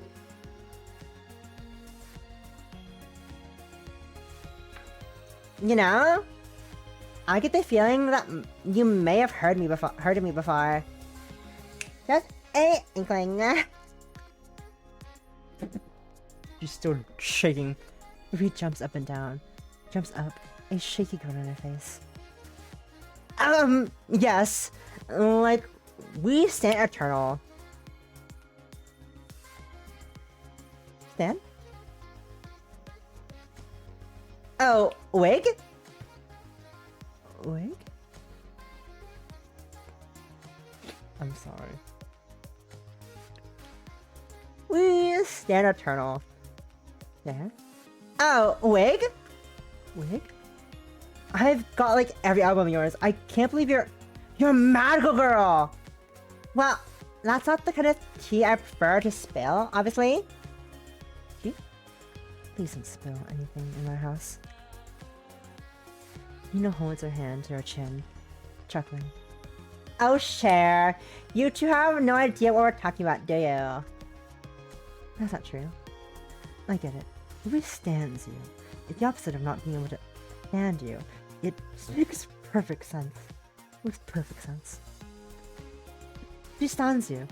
What's it's opposite of being able to stand you. It makes perfect sense. It's actually Stan, Miss Cohen. I'm glad somebody here knows what it's like to be hip. I'm definitely confused by what the two of them are saying, but even more confused by Ruby's fascination with Nina. I figured a girl would like her listen to music that was a bit more dark. When they said they had a friend named Nina, I had no idea they meant the Nina. Oh, you two were so much trouble for not talking me before I met your student.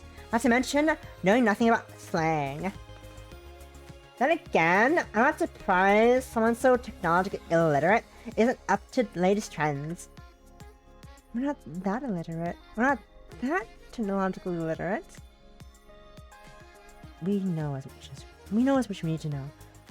I really don't see how Wake or Stuns are going to come on the job. You never know, sure. You never know.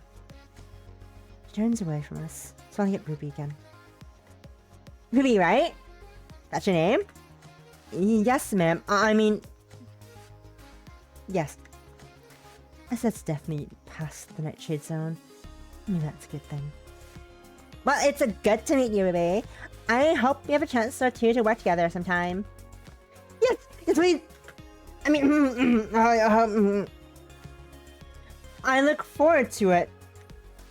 Of course you are. I'm me after all. As for you two. She turns to us and gives a quick wave. Let's plan a hunting trip soon, okay? Maybe by then you'll learn what social media is. Ta-da! Meow. And like that, she's gone. And like that, she's gone. I didn't even have a chance to ask why she showed up in the first place. So, I guess maybe we should call it for the day. And look over to Ruby, who's still clearly starstruck. That's probably for the best. Maybe we can pick up again tomorrow afternoon? Ruby shakes her head rapidly and rubs her eyes before nodding. And yes, of course, I will return to learn more of the powers of the night tomorrow. That sounds lovely, honey. I guess Nightshade can make a pretty quick recovery. Hopefully, she can zone back in when she's around Nina, too. I just realized, half tucked in shirt? Heck yeah. Also, I forgot I could zoom in when I think I just had to zoom in. Oh yeah, I can zoom in. Half tucked in shirt? Hell yeah. Just zoom into everything. Let me look at that. Let me just inspect that kitchen real quick. That's the kitchen. That's a real ass kitchen. A real ass fucking kitchen. Sherry heads to the door, reaching for her jacket. You need to ride home? You need to ride home? That won't be necessary. The rooftop will be more than suitable for me.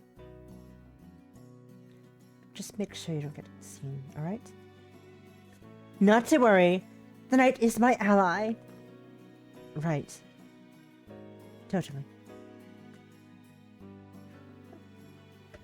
With another wave, Ruby departs for home. She closed the door behind her, letting out a long breath. That went well, I think. I'd say I went about 90% well, or whatever percent we did before Nina showed up. Sherry rubs her chin as I start to move our furniture back to place. I'm sure she'd be happy to help, but bless her heart, she always ends up with things a little off. It's not a big deal, not really, but I just like it when things are in the exact right place. Everything perfectly arranged and perfectly designed. Nice, neat, and ideal home. It makes me feel even happier here, and even if she doesn't quite get it, I'm sure it does the same for her. For my Share Bear. My Share Bear. I wonder why she showed up anyway. You know her. Any reason for things has never been her strong suit. I guess. She best not try to help out through his training, though. If I had to spend my afternoon listening to her internet slang, I'm going to go nuts. We could always go around a bit of it, sweetie. I'm still trying to get a handle on slang from when we were in high school. It'll be a long time before I can figure out what wigs have to do with anything. We wear wigs? Can you wear wigs? Have you worn wigs? Wigs. Wigs. That's not very tubular of you, dear. She laughs as I finish moving everything back to the perfect place. He laughs as I finish moving everything back to its perfect place. There's that lovely feeling of familiarity again. That's not very tubular of you, honey. Dear, I love you, but please, never ever say that ever again. Thank you very much. It's odd, though. The familiarity feels a bit different. Is that right? No, it's something so contradictory. It's more expanded. Ah. Oh, nothing. Just reminiscing. That's right. There's something more. You can be a star someday. I just know it. Sold out, concerts and all. Stop it. You're gonna make me blush. That starstruck feeling. That gentle affection for the girl looking up at her. I've seen Nina act that way before. Think of me again. Please? Fine. Just one more time, okay? I wonder if Nina felt it too. That familiarity. I shift the couch a few inches to the right. Thinking about it doesn't feel perfect anymore. Oh no! It's been a few days since our last session with Ruby. She told us that she's been training diligently on her off days, so I assume this is where we test her to find out how much that training actually paid off. I've got faith in her, weird as she might be. I can tell how serious she is about this.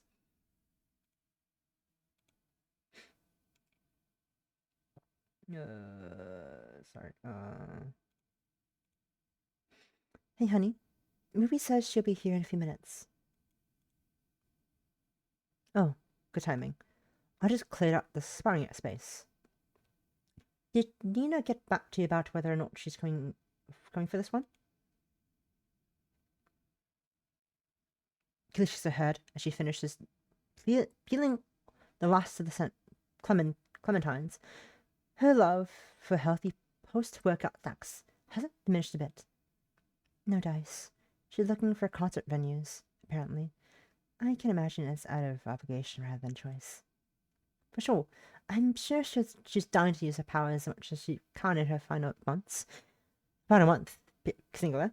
She loved being a magic girl nearly as much as you did. I do, you mean? We've still got some time. Right, of course. Sorry, babe. Sorry, baby. Keely huffs and gives me an I'm not really upset, but I am a little bit miffed pout. I'm not going to stop loving being a magic girl until it's all over. It's the second best thing that ever happened to me. Plus, it's also helped me find the first best thing that's ever happened to me. And what might that be, I wonder? Why don't you come over here and let me show you? I put down the chair I'm carrying and quickly close the distance between us. Doorbell. She leans back against the kitchen counter and looks up at me before wrapping her arms around my waist, pressing her lips against mine. I put my hand on her side, starting to slide my way downward. And I'm attracted by the loud knock on the door. Sorry, Sherbert. Diddy calls. I guess you'll have to give me a few more details about that first best thing after our Nightshade session. Are we really calling her that now? Hey! Miss Potter. Kid's clearly insecure, and that persona of hers helps that. It's embarrassing to go along with it, but we all need confidence boosts sometimes. Especially kids. I get back to moving the furniture while Keely opens the door and welcomes Ruby inside. Greetings once again, my teachers. As expected, I have come to master your most advanced combat techniques. I'm sure you have, honey. Just give us a few moments to set up. Yes, of course.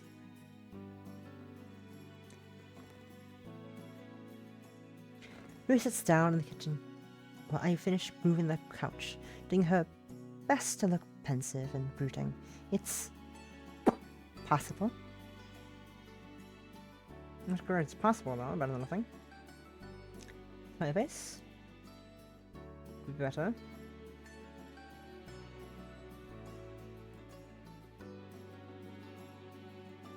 And how was your day today, honey? It was okay, I guess. I mean, it was okay, I guess. The day passed as every other day does when one lives a normal life by daylight. Well, that's good to hear. How did things go with that boy you were talking about? With whom now? Upstairs, back to the ground, no doubt trying to hide a bit of embarrassment. I'm all too familiar with that particular move. Just just some guy I was talking to Keely about last time. Nobody important or anything. He's just like cool and stuff. And yours? Kinda. I don't know. It's hard to talk to boys sometimes. That's okay, honey. Cher and I weren't very good at talking to boys either. But we're lesbians, that's why. It's different. I'm pretty sure that's just because we were lesbians, baby. Aha! I beat you to it. That may or may not have played a bit of role, yeah.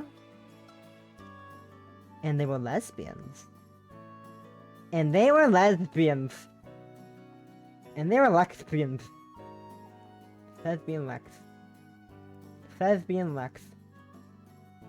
Our favorite pastime. Lesbian Lex. Not one gets a chuckle out of it, Ruby. I'm glad she feels comfortable opening up the stuff with us. Trust is the most important bond magical girls have to share with each other, both on and off the hunt. Teaching her that is going to be a way more important than any kind of combat training. But if she can master it, she'll be unstoppable. Keely's halfway through teaching Ruby the basics of feint attacks. Counters when my phone starts ringing. I grabbed off the counter, expecting to pick up a call from Nina, but the number isn't what I recognize. It's probably just some spam call, but something in the back of my mind compels me to pick it up anyway. Close my detective's instinct. Hello? It's not. Me to talk. I thought you get my number. How did you get this number? Take me that. You both know you're not the only, and you're not naive enough to think that we couldn't keep tabs on you. Now, can you talk or not? Keely motions for Ruby to stop, looking at me with a worried expression. Is everything okay, sweetie? I nod, giving her a reassuring smile. Everything's fine, I promise. Just need to take this real quick. You two go ahead and continue. I'm sure this kind of behavior would make anyone suspicious, but Keely takes it in stride.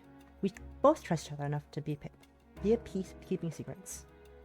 I can tell her everything she does, and I can tell her everything.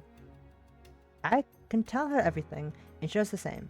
We've got a feeling that whatever Rat's about to tell me isn't something I'm going to want to talk about in front of Ruby. Keely turns back to Ruby and starts demonstrating another counter to stomp out the hall, keeping my voice low when I respond. Okay, stop talking. You have a damn good reason why you did just email me. I hear her sigh as I ball my free hand into a fist. What about the tough guy act, Sherlock? I'm about to do your favor. I thought you said you were done with favors. Call it a courtesy, then, or just me looking out for your stubborn ass. I don't think I won't hang up on you. I've got shit to do. Listen, I'm calling about a case. The case. Don't you tell me. We got another one. Fresh too. Sounds like Ruby's training is going to have to end a bit early. The last free bit of my brain starts working an excuse for sending her home. What's the address? Leave right now. I'll give you the address, but I better not see you there. Why the hell not? For the same reason I called you instead of emailing. Because I don't want getting you involved. I know damn well that if I didn't tell you the address, you'd find out on your own. I'm telling you now because you need to know what recent report you have to stay away from. They're done letting you on the scene. I did my best to cover you, but I'm out of excuses. If they see you there, you'll be leaving in handcuffs. You're joking. They know they need me. They know they need me for this. Matt's voice is quieter this time, softer, almost like she cares. I know. We both do. My boss is done letting a PI trample all over our scene without any results. That's bullshit. I can tell Nat agrees. The cops just want to be the ones to collar the guy so they can get their asses kissed on TV. There's no point in arguing. Her whole "I'm telling you to stay away" shtick is bullshit too. She wanted to give me the address if she didn't want me there. Fine. Just tell me where it is and I'll stay out of sight. 86 Pedal Street. Got it. I'll avoid it with the plague. Don't fuck me on this one, Sherry. I'm serious. You won't get a warning next time. I know. Thanks, Nat. Yeah, just don't make me forget this. I hang up and lean against the wall, trying to figure out a plan. You'll obviously have a body carted away before I got there. The crime scene will certainly be locked down. Not that locks matter when my wife's involved. You're doing great. Why don't we take a quick break and rehydrate and have a snack? Yes, Keely? Excellent. I'll be back in a few minutes to test you on what you learned last week. Keely pokes her head out the door and into the hallway, smiling when she sees me. Who was it, sweetie? Is everything alright? It was not. She got my number somehow. Then I assume everything isn't alright. You could say that. Keely steps out of the hallway, crosses the door behind me, closes the door behind her, moving closer to me and lowering her voice to whisper. Another one? Locking Key Magical Mystery is what I want. Fascinating. Fascinating first message you have there. Welcome in. Fascinating. Fascinating. Welcome. Hi. I assume maybe you're a fan of this game. I have no idea who you are.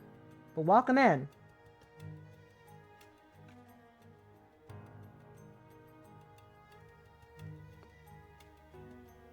Fascinating. What a fascinating first impression you're making here.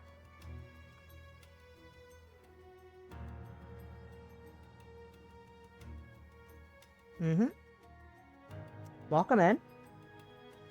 It's Cyber Sunday. Bringing visual novels.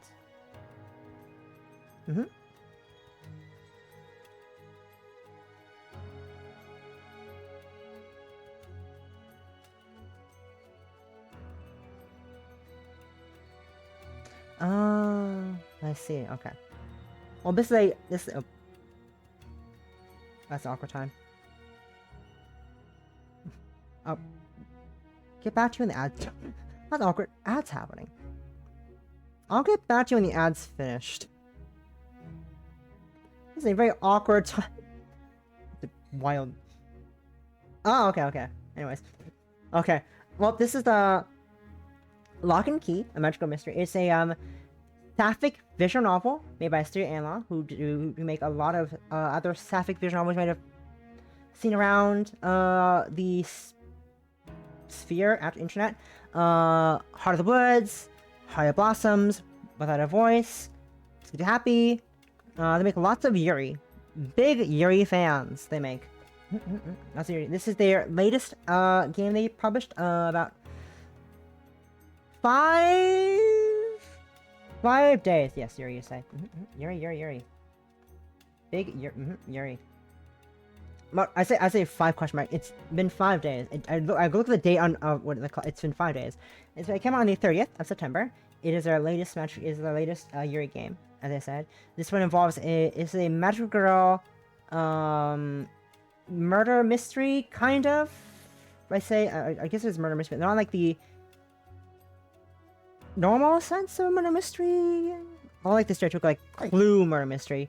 It's like a private investigator.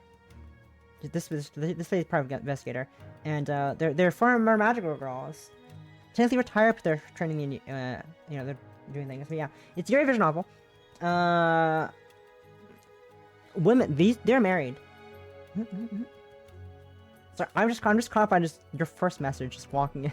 Is wild, a wild first message, just walking to yell at, to say, no offense. I'm just caught off guard by that.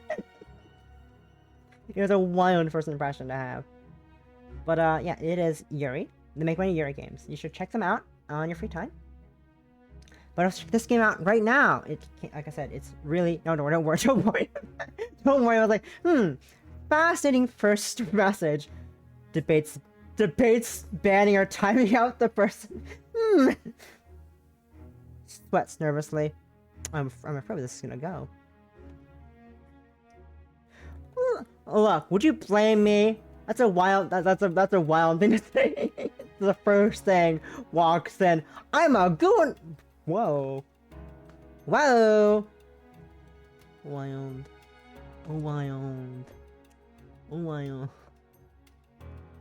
It is, but also I was mainly sweating. I'll be honest, if this was a stricter place, you probably would have been banned by now. For future reference, maybe don't walk in a stream with those first two messages. Just I'm making some nervous faces here. You can't see as I'm being PNG right now. But like, future reference, how do you don't walk in a stream saying that? It gives a really bad impression. It gives a concerning impression that you're to solicit a sight we can buy prawn. You know, the selfish. And nothing else. Selfish prawn. Yep. Nothing else that sounds like that. At all. Yep. Anyways, you joined right in the middle of a semi-serious scene where we just got news that there's been another murder in our mysterious, elusive case that unbeknownst to the general public involves magical girl activities of evil monster creatures killing people. And it's a mystery locked room case where the victims are being killed in their house. Obviously locked room. Their houses are locked. No sign of break-ins and such, and no sense of evidence at all. There's serious lack of evidence for the murders and such. All right, bye, Thief Son. Bye. Sorry for the weird lecture thing, but again, just concerned for your future chatting experience in other places. That's not the it's quite the concerning and worrying entrance to a stream. So yeah, awkward thumbs up. Finger gun. Anyway, back to the visual novel. Another one? Not just that. I'm cut off from investigating it this time. Just the cops want to make sure I don't solve the case and get in the way of their propaganda. So, we're going to investigate it, right? I grin and wrap an arm around her, kissing her forehead. You know me so well. You know we will. Of course we will. We crime. Your whole career is a crime. You crime all the time, wife of mine. As much as I'm worried about Keely involved, as much as I'm worried about having Keely involved in something like so potentially dangerous, I can't deny how much easier it is having her around. I such a block picks compared to being able to simply slide underneath the door and open it up from the other side.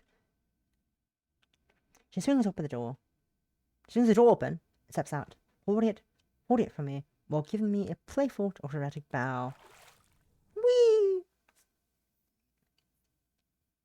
After you, honey. Let's save again, because I was saving. I return the smile. Step inside, appreciating the brief moment of humour before we get started on this nasty part of the job. As usual, the scene has been almost entirely cleaned out. It reeks of bleach even more than it normally does. It's more distracting than the traffic outside, something I should normally tune out. Right now, it's sharper than ever. If I didn't know better, I'd say they took away even more than usual. Just to spite me for trying to get involved. That's probably just letting it in. Paranoia setting in. This whole thing has put both of us on edge more than we have ever before. Been since we were kids. There's no doubt about it. This is the same aura as before. It feels stronger this time. You're definitely right. How can you tell? I can actually feel it this time. If it's that strong to me, it must be overpowering to you. No kidding. She was right about this aura being more than your usual consumed aura too. Something about it feels wrong. As if the consumed energy is mixed together with something else. Something I can't describe. And yet, it feels like it's on the tip of my tongue. I have a concerning theory. I'll keep it to myself, because I like keep my theories to myself, and in case of... So everyone can like stew up their own theories, but I have a worrying theory, and I hope it's not true, but we'll have to wait and see and find out. And it feels like it's the tip of my tongue. Do you think there's anything in here you can trace, honey? Not likely. The blood has been cleaned up enough that trying to trace it would probably just end up me tracing the surface on it, and the furniture wouldn't be much help either. And I guess it's no, except good old-fashioned detective work. She gives me an encouraging nodding grin, and I run my fingers through her hair affectionately. I know she's just trying to be supportive, but it's hard not to feel a sense of hope when it's hard not to feel a sense of hope when I look at her. Are you going to start by taking the joint? That's what you do for your marks, right? It would be if I lived in the 1950s. These days, we just call it scouting. That's much less interesting. It really is. I follow her gaze as she looks around the room, before turning to examine the position of what remains of the blood splatter. The position of them would indicate that the victim was killed while sitting down. Does that mean he was asleep in the chair? Or did he just not have time to struggle? The second option is more likely, given that I can't see any signs of a struggle. But if this really is consumed... Well, they aren't exactly known for their subtlety. There are no windows in here. Huh? Look around us. There isn't a single window on any of the walls. The door is the only way in. So the killer came through the front door. I guess the victim wasn't sitting down after all. I'm not sure about that.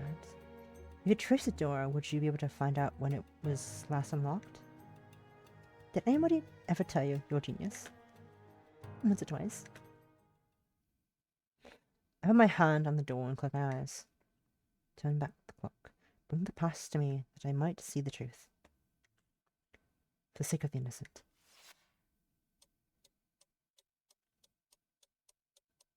Whee!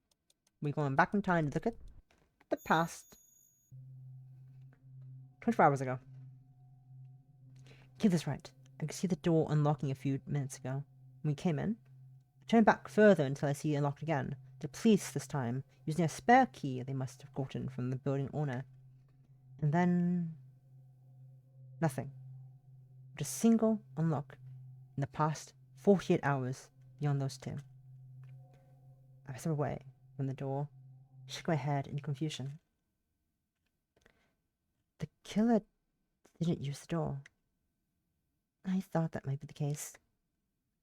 So saying that, that's right, Sherlock. We had a real locked room mystery in our hands. Consumed come in all shapes and sizes, but their powers don't. Being built to destroy is just part of their nature. There's no way something that's been true for millennia would randomly change overnight. Something else is going on here, and my gut tells me it's something much, much worse. Any ideas, babe? Maybe try the walls? I think could have been phased through them somehow. My powers would pick up the disturbance. Your powers would take the disturbance, right? It should, but I can't guarantee anything. Something as large as a wall is going to hamper my accuracy considerably. Can you try? I nod and move to the wall, pressing my palm against its center and reciting the ritual phrase. As expected, I don't feel any activity. This is why I don't normally try to read mod architecture. Its static nature means I won't find any movements that could help us unless we were looking for very suspicious mouse. Mouse mentioned. Squeak squeak. And somehow, I judge a mouse made this mess. Moving from wall to wall doesn't do anything new. Unless this thing can hide its aura, that options off the table. No dice. I honestly don't have a clue what happened. Do you think it would be possible for a consumed to teleport? The idea sends a chill down my spine. Unit teleportation is always the most powerful ability on our team. If consumed could do the same thing. No. Magical girls have bubbles and magic. No consumed could reach. And even Nina can't use a technique without meeting specific conditions. If that's hard for her, it would be impossible for a brainless monster. I hope you're right. Either way, it's worth asking her about. Assuming she doesn't get too worked up about someone stealing her style to answer us. I'm sure she'll be okay as long as we remind her that nothing can compare to the original. I chuckle and smile at Kaylee, but it's a weak smile with nothing behind it. This case was already nothing but questions, and here we are with a whole new set of questions.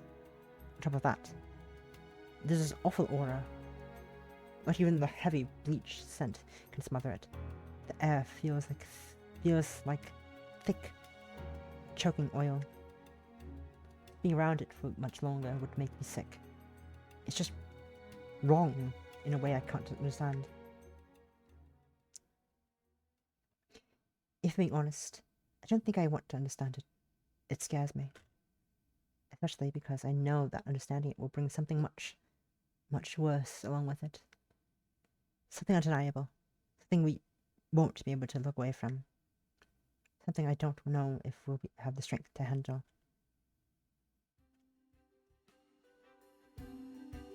I'm not sure why I brought ice cream. I can't even taste it. My brain is too busy dealing with all of the thoughts swirling around in there that it doesn't have time to process the taste of food. Or something like that. I'm pretty sure that's it. Being Nightshade was never going to be easy. I knew that when I accepted my duty, as much as I wanted to make it on my own as an average warrior of the night, my teachers really saved my skin. One of them is Nina Alencar. Nina freaking Alencar. I should be having the time of my life right now. But something has felt off ever since I learned that Shay was on the trail of a real-life murderer. Not a monster. Not a person. And that shouldn't freak me out as much as literally other monsters, but it does. It just feels too real. I'm sure the consumed used to be people, but they stop being one as soon as they give in to the transformation. I have to think of them as human just because they used to be one. But this, it makes me feel less like a dark and mysterious anti-hero and more like a kid. More like the awkward, anxious sophomore I am in the real world. More like plain old Ruby Thompson.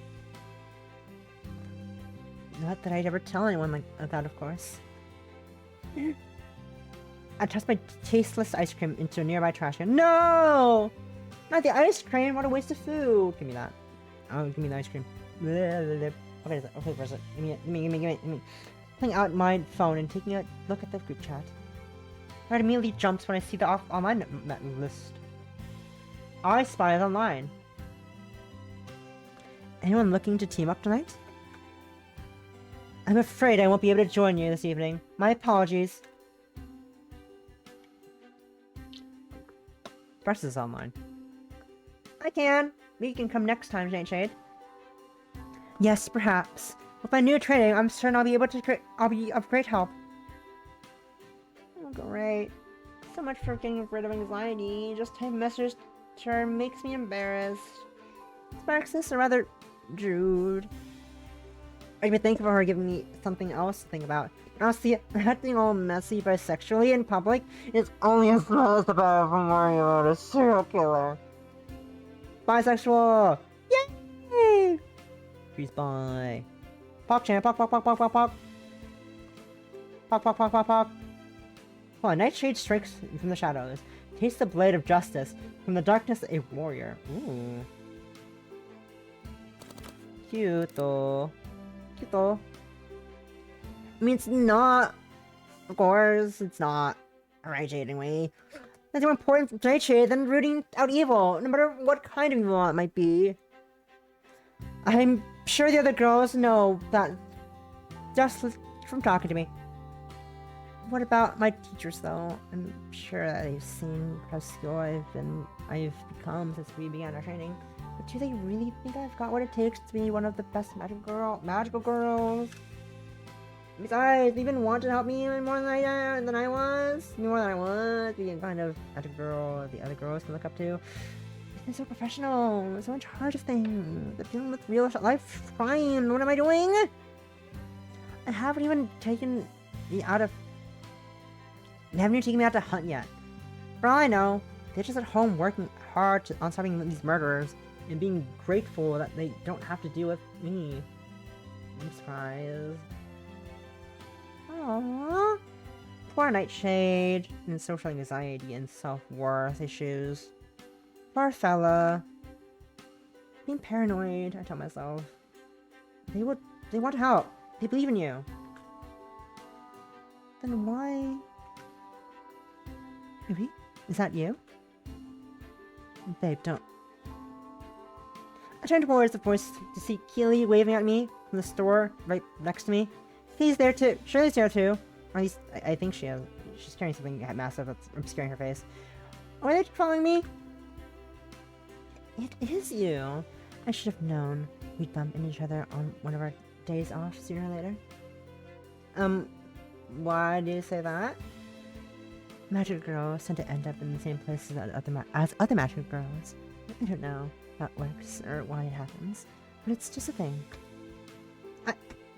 I see. So why were you at a,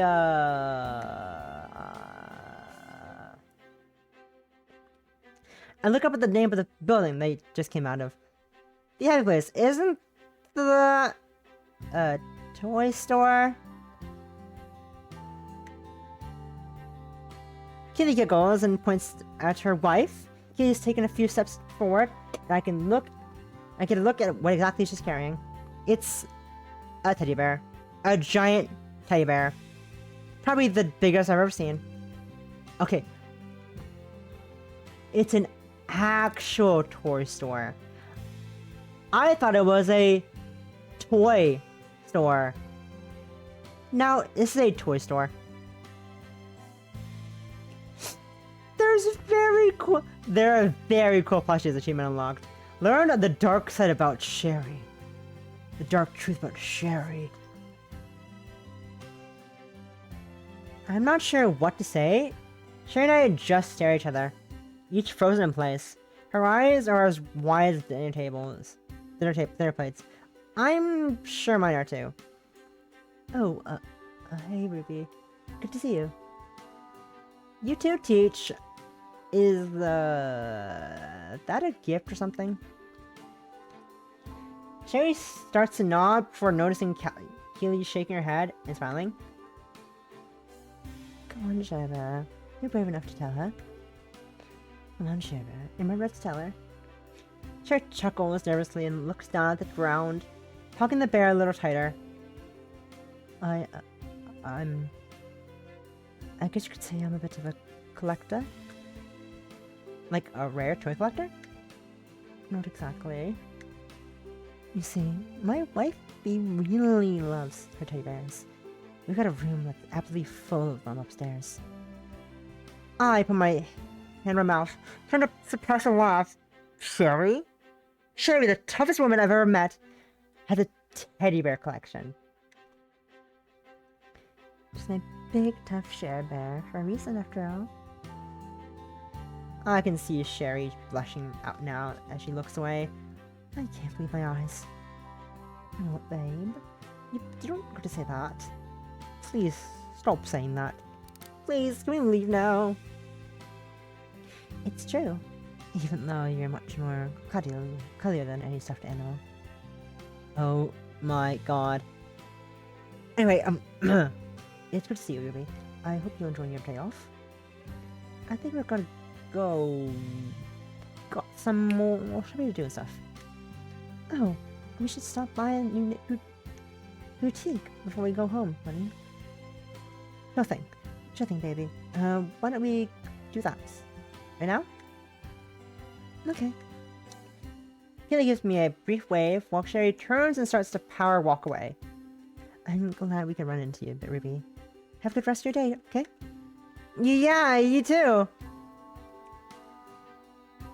Keely grins at me again before taking off after her wife, giggling at that obvious embarrassment Sherry was as they go. Embarrassed Sherry as they go. Sherry, one-woman powerhouse, the lady who solves murders in her day off and protects Chicago all night. She collects teddy bears. As weird as it is, something about it feels... I was just thinking that you comforting. look like the sort of person who would enjoy Because one I of our hydrate. fairy Thank kiss you. chillers. And stretch. I am assuming you're lurking because you haven't played this game yet and you don't want spoilers. Yeah, it's on your wish list. You've not played the game. You're not played the game yet. According to Steam, you don't play the game yet. Unless you... I don't know if I'm not sure if you back the Kickstarter or not. I'm not sure what tier you back either. Because I know you could get the game key, a Steam key from the Kickstarter. That's what I did. I got a Steam key from the Kickstarter. Get the whole... It's good. Lots of merch coming my way eventually. Yeah, let's see it get in production. Anyways, as weird as it is, something about it feels comforting. I spent so much time thinking of them as my seniors that I hadn't stopped to think about how they're just people too. And they're people, enjoying themselves, no less. Even while trying to catch a killer, how do they do it? A part of me wants to run after them and ask them myself, but maybe this time I could do it on my own. Gilly said it was a fast learner after all. If they can, I can. Maybe a bit of time away from Nightshade won't hurt. I'm still not big on feeling like normal Ruby Thompson, but it's only for an afternoon. I think I could do that. Yeah, be a normal girl with a normal life. But I'm not buying a teddy bear. Be a normal girl with a normal hut. There. Hi, Sherry. Hello. Woman. Woman. Woman. Whoa, you're so close. Let's get closer. Woman. Women. Astute women. Ah. That's how they frame this. That's how they do this. It's just a diagonal. Fascinating. It's kind of nice to see like how they arrange the game sprites and assets. Like, oh yes, it's just the square, and the background is just blurred. It's the actual usual unseen part. It's just the background image is just blurred, kind of. Fun. The last piece of wallpaper on the corkboard, twisting a thread from the report to prep previous location, and wincing as the tack nicks my thumb. Yet another string in the web that's getting more complicated by the day. Whee! I step back to take the full picture. Notice the victim I could get in the time and sketches that I couldn't. Names, police reports, that had stuck to me properly. Property deeds, employment histories, screenshots of any publicly available and identifiable social media feeds, public reports, the occasional court case, non-classified criminal histories. Always incomplete, but scraped together as best I can. Pieces of red string connect them, zigzagging all over each other. This world looks like a conspiracy theorist's paradise. Maybe I should bring one in just to see if they can make heads or tails of any of this. Anything fall into place here? Kitty hands me a cup of coffee, sipping her own as she examines the board. As good as I am at collecting evidence, she's always much better at drawing real conclusions. We make one hell of a team. There's something there, I can feel it. But I need police reports to figure it out. Have you tried asking that? The dice. Cops are guarding them like it's their actual job. As usual, they want the glory of themselves so they can convince people they're actually worth having around. She moves closer to me, placing a hand on my shoulder, giving me a quick kiss on the cheek. I can get them. I can get my hands on those reports if you really need them. I know you don't like the idea of me breaking into the police station, but I just don't want to put you in danger. He chuckles and grabs one of my bears off the nearby shelf. Puts it up to me, taps its forehead against mine. I'll be fine, Share Bear, I promise. Besides, last I checked, we were just about to fight some big human monsters. I think that's just a bit more dangerous. Yeah, got to the point there. Gilly gives me a little smirk and puts the bear down. He's about to bring the drink tray back downstairs when something on the board catches her eye. What's that name of that victim there? Not sure. I didn't start investigating the case until the third victim's family cast. Asked my firm to look into things. And that guy was one of the first two. I couldn't get anything on him beyond the photo and basic info from the paper. Why do you ask? Have you seen him before? I'm not sure, but something about him looks weirdly familiar. I can't tell exactly what it is, but I don't think I'm imagining it. I look more closely at the photo, wishing to try and make out whatever details she noticed. But try as I might, I can't see anything out of the ordinary. There's definitely something else, but I just can't. If I could just fill in the blank I'm drawing right now with one more place, maybe I could. The sound of the doorbell makes us both jump. We've been so busy trying to fit this together, I completely forgot we were meant to be meeting Ruby soon. I chugged the last of my tea and chugged the last of my tea and let out a small sigh. Killy's suspicions are gone. I'm gonna have to wait. Killy trots down the stairs to welcome Ruby. I follow closely behind. She greets us with a wave and an expression that I think is supposed to be self-determined. Greetings, my teachers. Are you ready for the hunt to begin? Ready as I'll ever be. Head on up to meeting Spot C, and we'll join you in a minute. Of course, ma'am. I look forward to it. Hehe. She says as he walks away. Just before we can say anything else, her stoic persona unable to mask her excitement. I just hope she's able to keep that in check enough to stay safe tonight. She looks as excited as Ruby does, if not more. It's enough to actually make me feel confident about whatever fight we're about to get ourselves into. I can read good, yes, that's what I can do.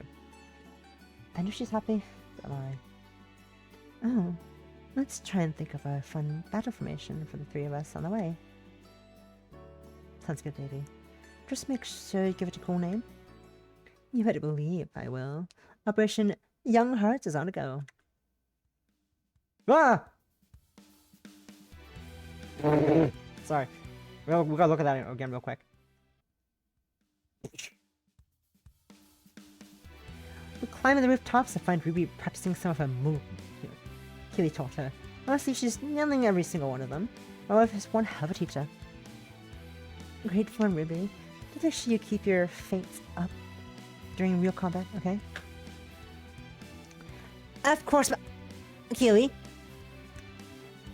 Did you feel the aura of any consumed on the way here? A minor one, about half a mile from here. Trifling enough that it won't be a match for a Nightshade, of course. She does, of course, a lot. As long as Nightshade remembers her teamwork, I'm sure you'll be trembling as soon as we show up.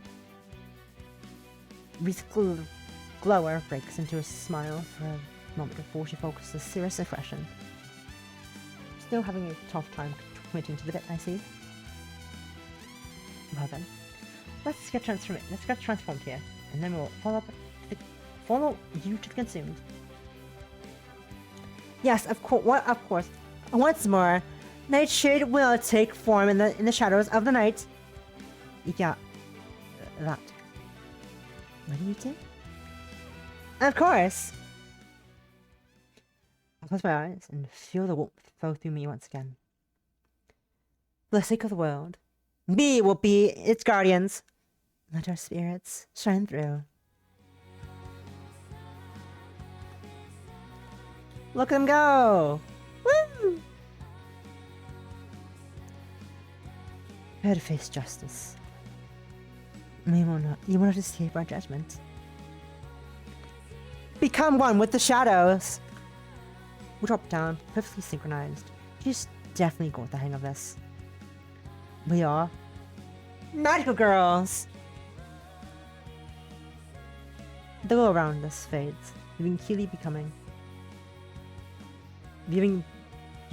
beaming. He looks a bit less enthused, staring at the ground. You okay, Ruby? I guess so. It's a little silly that we have to say all that when there isn't even anyone around to hear us, isn't it? Let's just go. Nature is showing immediate improvement as we head towards a fairly minor consumed aura. Traversed the rooftops much faster than she did when we started our training, and her footing is very precise. I had my doubts about this whole setup, but she's proven me wrong every step of the way. That's good. Watch the corners when you push off them. You don't want to risk your ankle sliding off the wrong way. Right, got it. No matter how much time we spend training, it can't compare to the real thing. Whether or not she's able to handle a life or death situation goes far beyond anything you could impart to her. I have confidence in my students, so I'm gonna say she's got this. She's got this. I have confidence in her. Surely. Could go wrong. Whatever the case, I think she's ready to fight for real. Keely and I will be able to guide her. But this is her chance to take the lead. We come to a halt and start to scan the area. I sent out my aura as well. I don't feel anything. I don't understand. It was right here a few minutes ago. You said consume to move slowly, right? Not fast enough to already been out of range. Even I can't sense anything. You're sure this was the place? Yes, I'm certain. It must have... Ladies! I whirled around to see Nina pop into view behind us. I transformed and offering a cherry wave. Oh my god, you girls look amazing! Cherry, you look super handsome as always. Kiki, my girl, you are just too cute. Love that for you. Hey, you're just shaking me. I can't get a word edgewise as she bends down and looks at Ruby, clasping her hands together in delight. You look so good. Love the hood crown thing. Mega intimidating. And that color scheme, purple and black, works so well together. Like, I love it. Hunter is with me.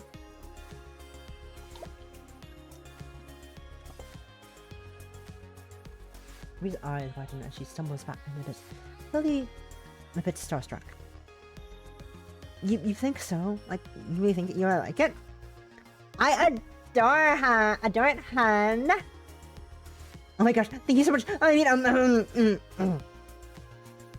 thank you! You're most kind! Okay, a little bit starstruck. I just hope she can focus on the task at hand. Anyway, I'm guessing you're all looking for the consume that was hanging out right here? But, you were. Did you see it? I mean, you can say that. I sigh. Rubbing my temple. You overkilled it, didn't you? You bet I did! No sweat! I told you I haven't lost my groove. Actually, we were. Oh no! You're gonna use it for training, maybe. Her scythe fades from her hand as she pouts. She can't help putting up a show. But I think I can make it up for you, too. Believe it or not, I sent another one before I popped over here. Wanna see? I'll look at Keely and shrug. Might as well. Also, this is a silly theme. Silly tune. Big fan. Good beats. Good energy. I like it. How far out is it? Oh, it's like super close. Don't even worry about it. Is that right for you, Ruby? Yes! I mean, yes. That is acceptable. Do it then. Nina starts to run, moving much faster than our ordinary play. Our original pace. It's a little hard to keep up, if being honest. And by the way, Nina, how do you know where we were here? We were out here before we teleported to us. Come on, Kiki. Up, girl. I gotta have some secret. She winks back at Keely before continuing ahead. I have to admit, I was wondering the same thing, but I've got a feeling I'll just have to wait until we're done putting the monster down.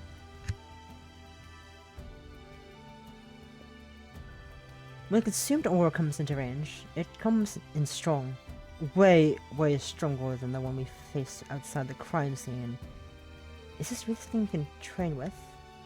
Oh, cool! Okay, cool. Looks like it hasn't moved. Probably waiting for its next meal. We're devouring its first one. Well, yeah. That too? That's like kind of dark. We are warriors of the night, are we not? The darkness is our home. Oh yeah, for sure. Super dark and summer. Oh yeah. Clay closes her eyes, feeling for the aura's center. There. It's somewhere on the office building, 3 blocks over. Either the roof or the side of the building, I think. How could it be the other side? Anyone assumed they're like pretty gross and can stick to walls and stuff like Vigordelli, blah blah. Gross. But that's a fitting for a creature of darkness. Nita cocks her head to one side. I'm your chin. Hang on a sec. Didn't you say we were creatures of darkness? I mean, yes, but, Oy vey. How about we look at the darkness and stuff later? Would have wanted to get away. I think it's an excellent idea. You're the boss! I do really want to know about that dark stuff, though. Later! Fine. Oh my god. Mom, am I right? We rushed to the scene to find the consumed waiting for us on the roof. Despite its aura, it's surprisingly small. What's the problem? Let your guard down. It's hiding its true form. The form we can see matches Nina's gross description pretty faithfully. Most traces of the host's human form are gone, with the remainder resembling some sort of organ-filled sludge. It drags itself along the 3 limbs jutting out of its front, with no visible eyes or mouth. Is it growing as we speak, or was it taking on this appearance intentionally? Though so, it's hard to find one with some kind of intelligence. What is possible? When in doubt, assume the worst case scenario. We'll start from there. It looks like it's time to test your power, Ruby. I'm ready. Just let me know what you need to do, and I will strike from the shadows without warning. Alright, here's the plan. Ooh, okay, so... I think she should stay back and to tell you to fight because I know how our power works because I looked it up. I looked at our database entry. Let's go for surprise attacks as well.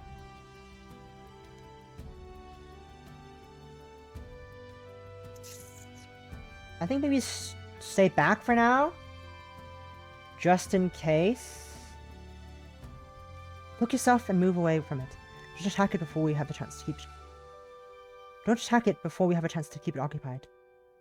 Wait, what? My words clearly shock Ruby, who looks at me with narrowed eyes. I'm guessing that's not what she wanted to hear. Stay back? After all that training, you won't even let me start to fight myself? I'm with her. Sure, she's totally got this. Nina, please. She was just trying to look out for her. She squeezes my hand, letting me know she's on my side. Please trust us in this one, okay? We won't hold you back forever. This is just an extra dangerous situation. Fine, whatever. Ruby turns, takes a deep breath, and closes her eyes, keeping her body still as she focuses her energy. Hopefully this situation won't stop her from concentrating on her power. Every magical girl has its limitations. I can't read the past of living things. Kelly can't shift into anything that changes her body mass. Nina has to touch something to be able to teleport to them. However, Ruby's limitation is a bit more unique. Her power requires her to focus her mind and energy inwards to build charge, which is extremely dangerous to do mid-battle if you don't have anyone to back you up. That makes it so interesting, is that the length of time she needs to focus is completely variable. Every second she spends focusing gives her 6 seconds of power up. Up to 60 seconds, with 10 seconds spent focusing. She can cut it off at any point for a shorter window of power usage, but if she's interrupted by an external force, she'll lose the entire charge. That's why we have to take care of the hard part for her. After 10 seconds, Ruby's eyes open and immediately vanishes invisibility. It's quite the asset. Once more, I am one with the giant. We are one of the same. That's very nice about them. As the four of us watch, the creature's limbs retreat inside itself. As soon as it finishes absorbing them to increase its size, it begins to take the shape of a pillar. The base pool of the slime remains the same, but a torso-like structure was started to expand out from the caterpillar. It sloshes around like it's liquid. The sounds of snapping and grinding bones emanating from it as forming a human skeleton gives way and makes me grit my teeth. Nina winces as two long, lanky arms slide out the torso side, slap against the ground in the past. Seeing this kind of shit didn't bother her at all. I guess time spent apart from it can affect even her. At the end of each arm is some sort of sigil hands with the 3 jagged claws, each one nearly the length of its original 3 limbs. Should I attack it now? It seems vulnerable. Don't. Consumed and most volatile when in the middle of transformation. It's extremely possible for them to suddenly adapt to counter you. As soon as it's done, though. Then it's asking time! Ruby nods, not taking her eyes off the consumed. It isn't done yet. The body seems to have mostly solidified, soon entering a puddle on the ground. However, the gurgling mass on the top has begun to take another shape. This time, it's not a limb. It's at the head of some kind of emerges. The same dark wood color as the rest of the creature, except for its eyes. 2 white, unblinking eyes stare at us. It cocks its head to one side. Can it see us? Or are they just for show? It doesn't give me much time to consider the possibilities. Having finished the transformation, it suddenly raises one lanky arm, a single claw outstretched, and points at Nina. Uh-oh! Its arm shoots forward, heading across the gap, as if it was mimicking my wife's ability. Nina just barely managed to dodge out of the way, seemingly unfazed by how close she came to death. Hey you! Felt the wind on that one! I raised my gun to take a shot at it while it's distracted. But the sight of its near miss on Nina conjures up visions of that night. My hand shakes for a moment before I continue my aim. By the time I manage it, the consumed has already turned its gaze on me. Fuck. Ha! Nina's sickle scythe is glowing. It's a glowing blur as it slices through the distracted, consumed outstretched arm. Had she kept so close to it after dodging, for that specific reason? It's almost a smart move, even if it scared me to have to the hell out of me.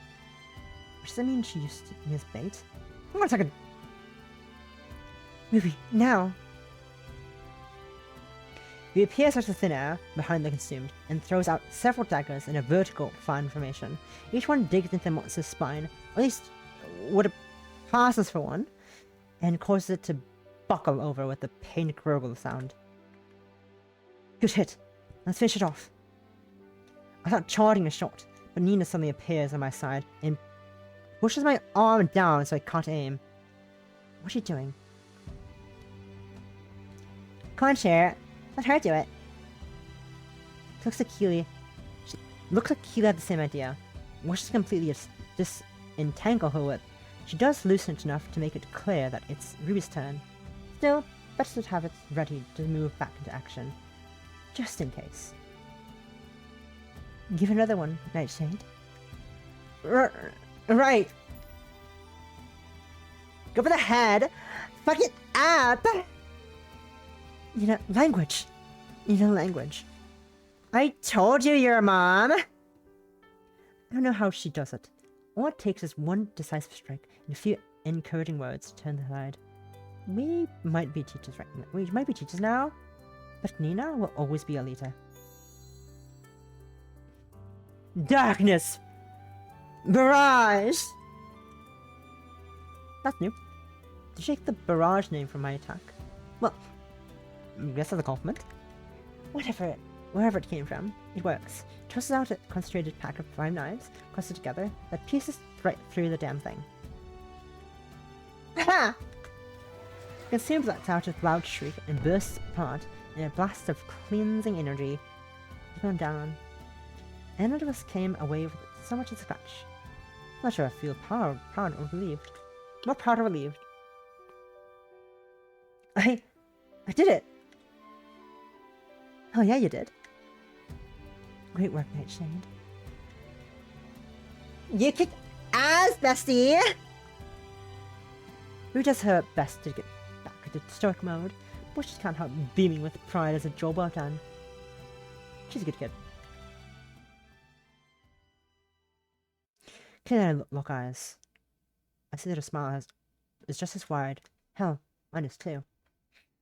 And when I realize that what's jumping on the forefront of my mind isn't pride or relief, it's hope. I wish I could say I was surprised that breaking into the police station was easier than breaking into some of the wealthier houses. One worse. I wish I could say that I was surprised breaking into the police station was easier than breaking into some of the wealthier houses I've hit over the years. But all it took was sliding under a few doors to get to the records room. Because of chapter 2. Okay, I'm gonna quick go dehydrate and I'll be back to more of chapter 2. BRB.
Alright, dehydration done. Now we back to some more of Lock and Key Chapter 2.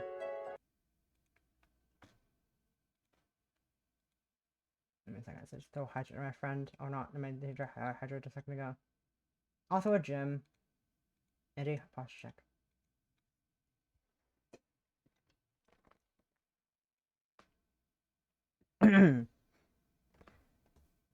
Okay. That's ready before. I put my earpiece, making sure it's still working. Sure isn't far. I doubt we'll have any trouble. Sorry. Any important emails? No, okay, I'm good.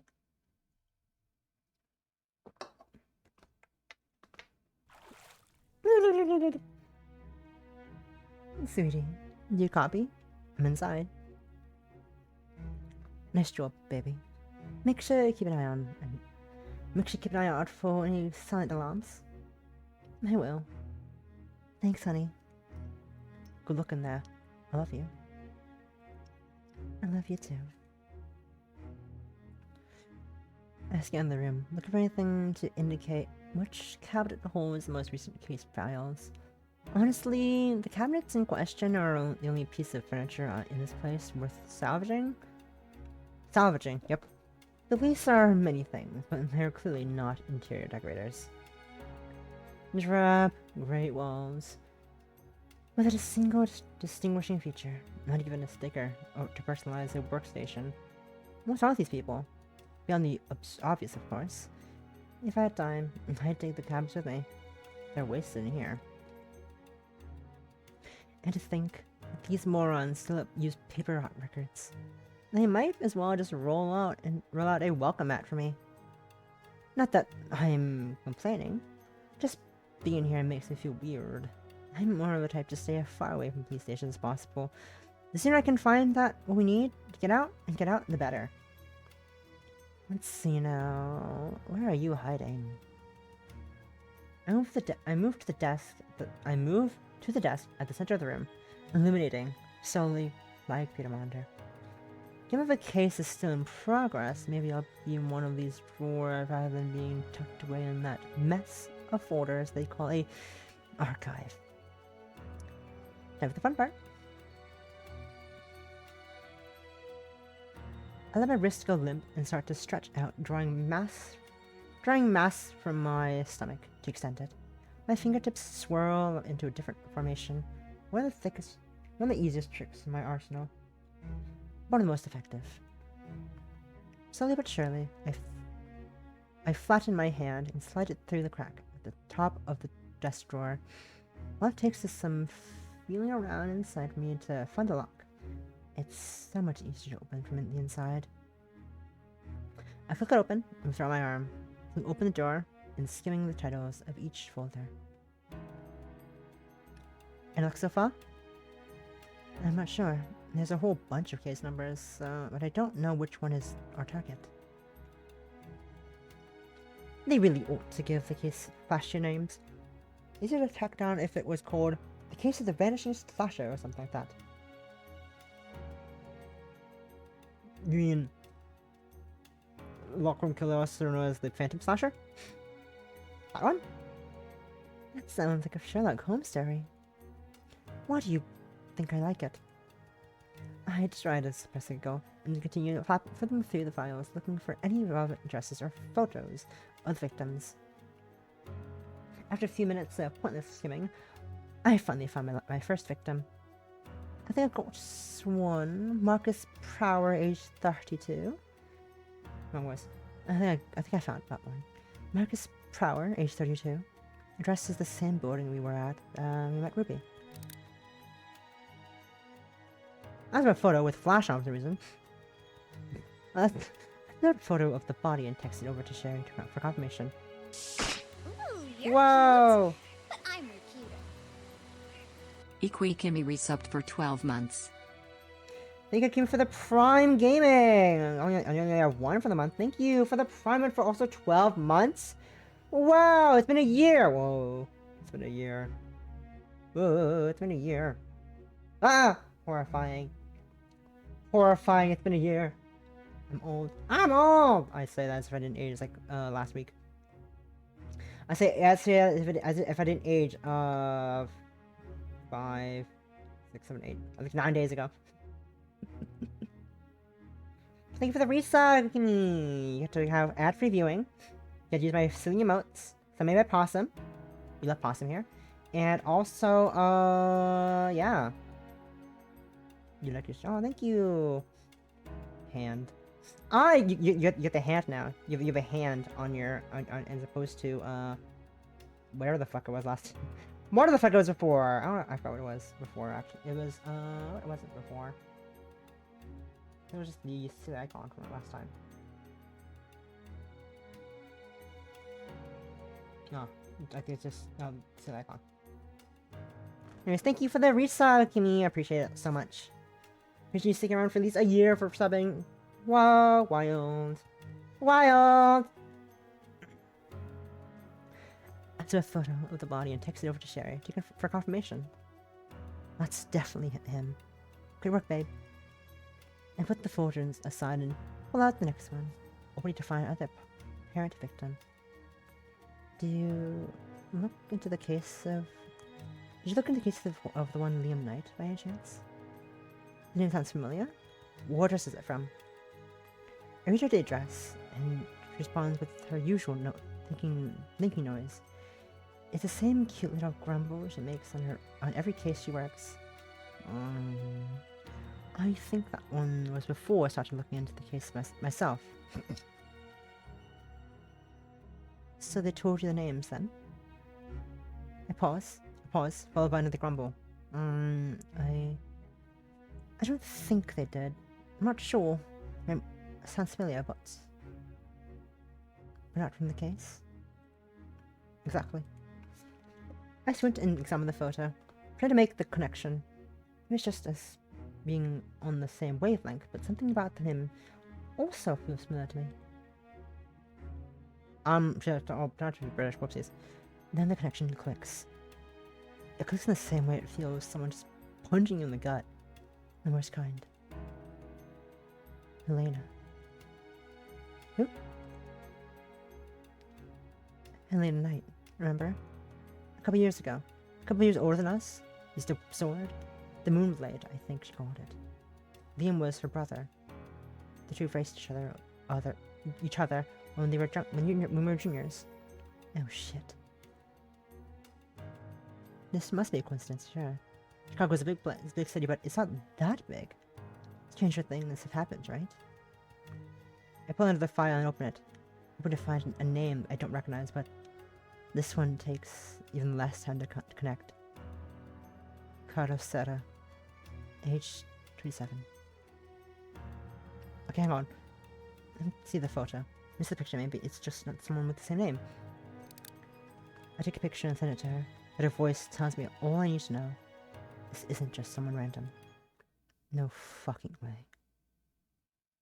No way. Memories. Memories roll over me, turning that gut punch into a twisting knife. His name is Carlos. Is he just dreamy? You're asking the wrong girl, sis. I think he looks cute. I'm really happy for you. A boyfriend? Her little L is all grown up, huh? As if I let you, as if you let me grow up. You're never gonna stop babying me, aren't you? Never. It's him. I know it's him. She looks out, lets out a long sigh over the mic. Prower over. Prower too. Amy Prower was one of the junior magic girls, wasn't she? Did she have a brother? I don't think so. She did have some other family in school with her. Some cousins. Look. I pull out a few more cases files, as though every single one of them is a name we remember. Boyfriends, brothers, cousins, boyfriends, brothers, cousins, all boys from our high school. All boys connected to other magical girls. We magic girls are drawn to one another, which means most of us end up in the same high school. I want to believe that this is just a strange coincidence based on how many of us that we were there. But I'm not a fool. No matter how much I wish I were right now. I can't handle any more of this. I take one last picture and I fold it back in the desk. And I'm coming out. Is the car ready? Right across the street. Come on out. I know I was supposed to hit the evidence room too, but I can't. This is already too much. Sherry doesn't push me, of course. She never would. Besides, I'm sure she feels as shaken as I do. I slip under the door and slide across the hall. I'm so busy thinking about what I just saw that I forget to check the hall first. But thankfully, it's as deserted as it was when I came in. Well, that's good. I was worried about. I was worried that I was gonna be, not deserted and someone else. Oh, what the fuck? Oh, scary. Still chapter 2. Okay, still. Still chapter 2. We can still go for a bit more. I quickly reform myself as soon as I'm out of the camera range in the alley. Then make my way to the car. My voice. I slowly reform myself as soon as I'm out of the camera range in the alley. Then make my way to the car. Sherry swings the door open for me, and I climb inside. It isn't until I sit that I realize I'm shaking. Maybe. Are you going to be able to make it home? I didn't. I don't know. Sherry unbuckles herself and leans towards me, wrapping me in a warm, reassuring embrace. The love I can feel coming from her is enough to calm my shakes, but the terrible thoughts still remain. I've got you. Right here. You're safe, I promise.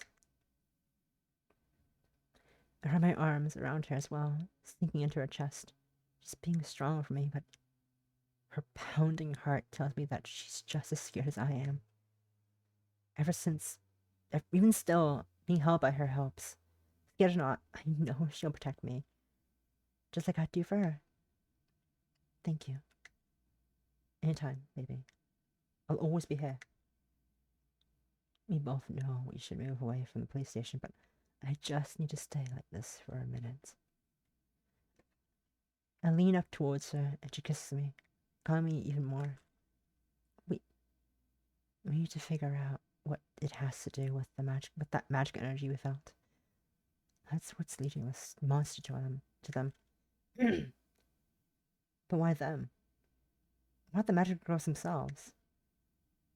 I've got some ideas. I think I need a little time to put them together. Come on. Let's get out of here first. Please. I sit back and buckle it in as she turns the engine on. Close my eyes and trying to picture something other than those names. As we take off for home, I realize that it's going to be a long time until I can think about anything else.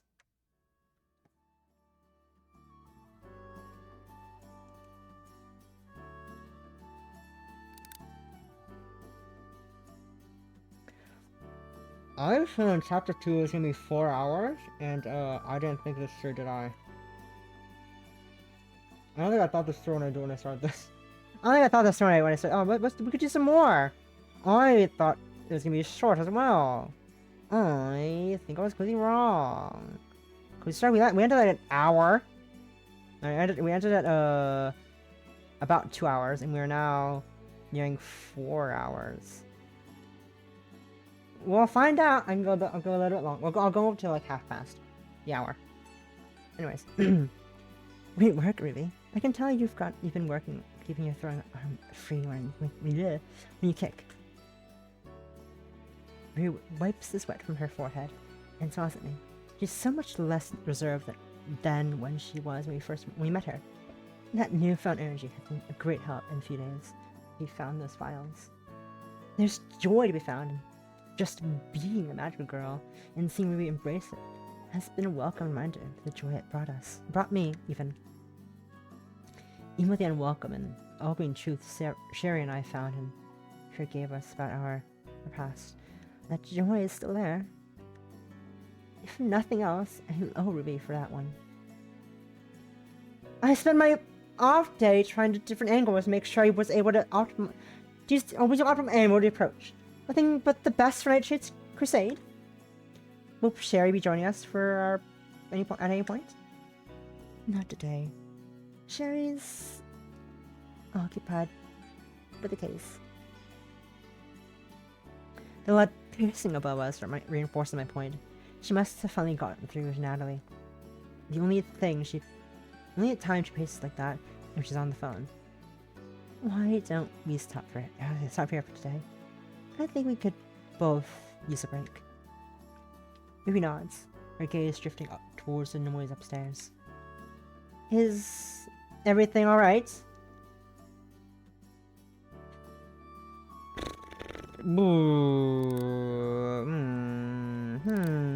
Do we tell Ruby about the monster, the killer that's going after Magic Girl's associates? I guess with the men. Oof.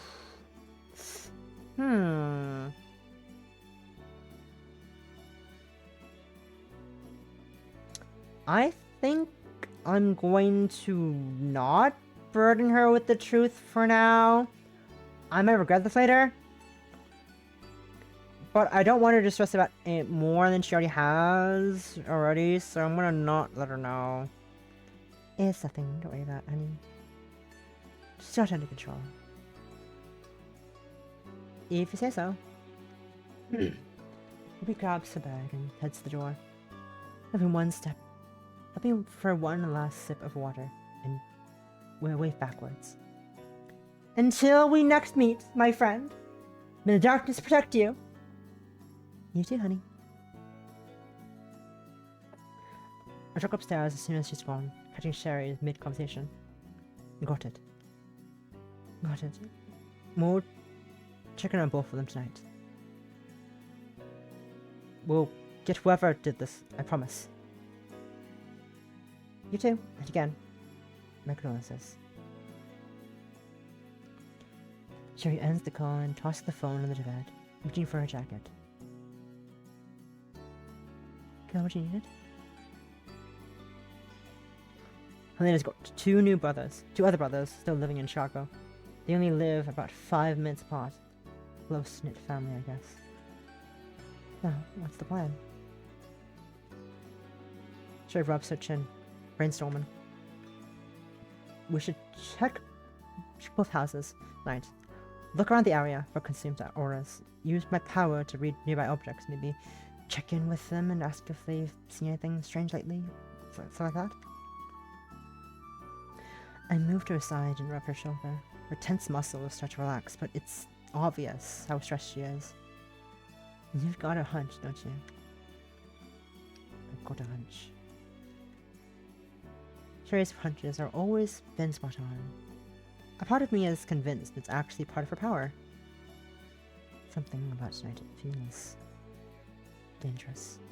Like there's some misfortune in the air or something. Maybe I should have told Ruby. Oh, actually, no. Actually, if I were told her, I think she would have put herself in danger. So maybe it's a good thing I didn't tell her. What if she first case any? Concerning. But she was investigating any of the consumed presences. Worrisome. Anyways, I'll live with the consequences. I'll find out later. I guess. Sweating. Do you think there's going to be another killing tonight? I don't know. It'd be awfully convenient for an attack to happen while we're at the potential victim houses, but this whole thing is already one strange coincidence after another. I don't think it's out of the realm of possibility. Sherry takes a deep breath and nods, looking at me with an expression of pure determination. For their sake. I hope we're wrong. Alright. This seems like a good spot. Sherry and I come to a stop. Sherry and I come to a stop on the rooftop. In between two houses we need to visit. It feels like hypothetical. It feels a little hypocritical to split up after how much we've spent teaching Ruby about the importance of teamwork. But the two of us have enough experience to recon trips that I think we can handle a couple of our own. Besides, keeping hidden is my specialty. Being adults means we get to break the rules sometimes, right? I'll call you when I get to Sam Knight's place. And let me know when you spot anything unusual on the way to Joseph's house, okay? Sounds good. Same to you. I give her a quick kiss and a reassuring smile. I only wish I felt as sure as I'm trying to look. Be safe, sweetie. I love you. Love you too. See you soon. We both take off in opposite directions. She quickly disappearing as she bounds from rooftop to rooftop. And I do the same, pushing my aura to the limit as I try to pick up a whiff of consumed energy. Unsurprisingly, I don't feel a thing. The whole trip passes with even a blimp of on the radar. Wherever those assumed are tonight, they're giving this place a wide berth. Given my silent phone, I'm guessing Sherry has had the same luck. Maybe your hunch was just a hunch after all. I drop down onto the rooftop across the target's house where I can have a clear view of the surrounding area. Can I start my watch? Might think about it. It probably would have been a good idea to decide how long we were going to observe the house ahead of time. I should probably check in with Sherry about that. Okay with that, baby? The only thing I felt so far is a nice spring breeze. How about you? I'm not sure. I don't know how to describe it, but something feels off. I'm moving up to the house just to get a closer look. I hear the thud of her jumping down to the ground, most likely standing in front of the house. I think the door's unlocked. Hang on, I'm on my way there. I'm on my way to you. Don't start anything without me. Don't worry. Sherry's voice cuts off, replaced with the sound of footsteps. Honey? Honey, is everything okay? Silence. I'm about to start sprinting to her when I hear her say a single word. Her voice is quiet, almost unintelligible. When I realize what she's saying, I feel a chill down my spine. Nina? Oh god.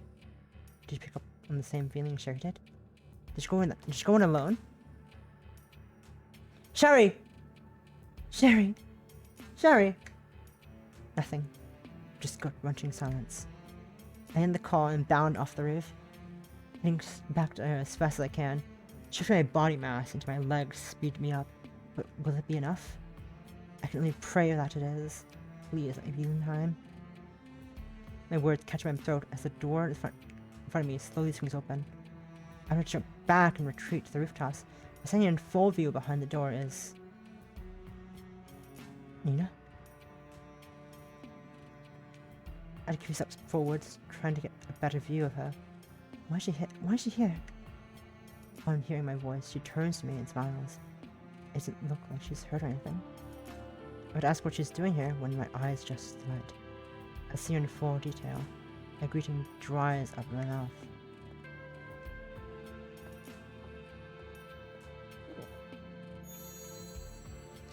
OMG, Sherry! What are you doing here?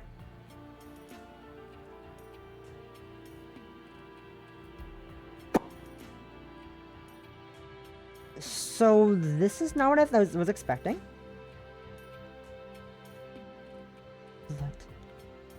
Human blood. She's covered in it. My brain starts working overtime, attempting to process what I'm seeing. I can hear you. Oh. No person.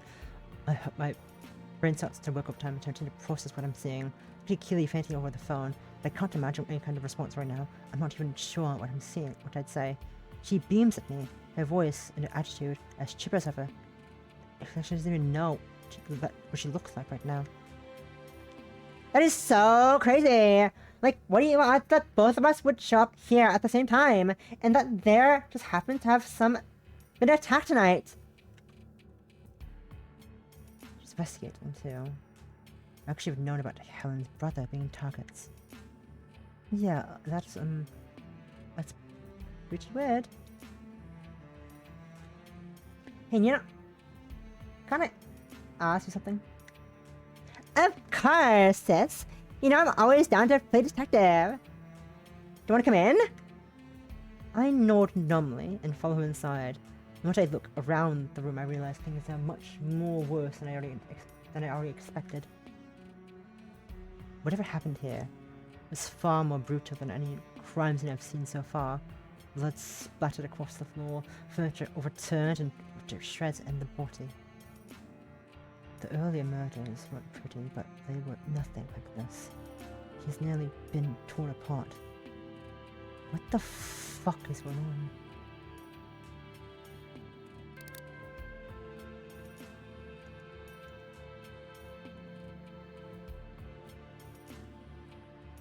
Objectives. Look at the killer. No. Please, no. What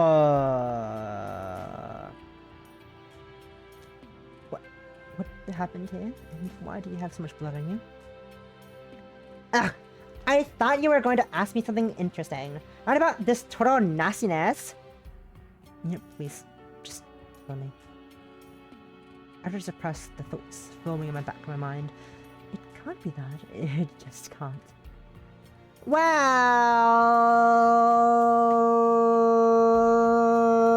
Sherry. Let's just wheel around to look at Keely as she bursts through the doorway before shrieking to a halt. Her panicked eyes drop to me, little blood-covered Nina, simultaneously making sure I'm safe and trying to cross Nina's parents. Kiki! Awesome! Timing! I was just about to catch Shara up to speed. He looks at me, hoping for an explanation that I can't give. Or at least, one that I don't want to give. So, basically, I was taking a break from all my boring paperwork stuff by going out on a hunt for old time's sake, and all of a sudden I felt this crazy consumed aura, like, next level crazy. I followed it down here, and when I showed up, it was just like the town on this guy. Like, it was like a mess in case that wasn't obvious. What does Keely sense right now with her aura?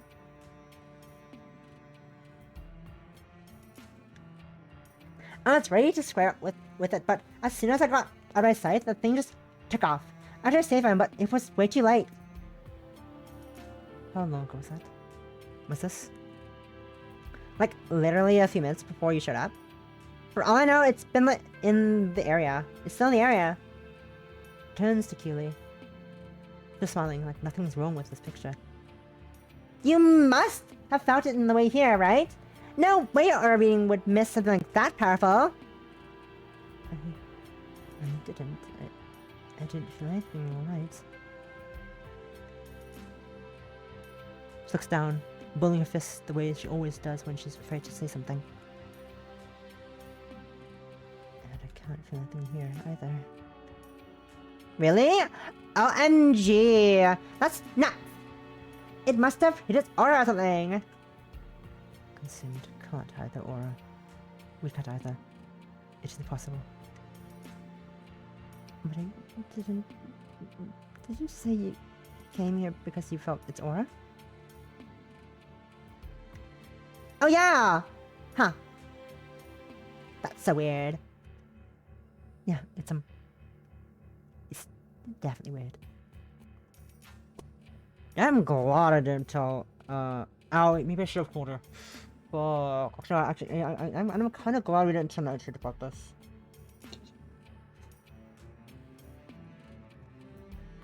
She's lying.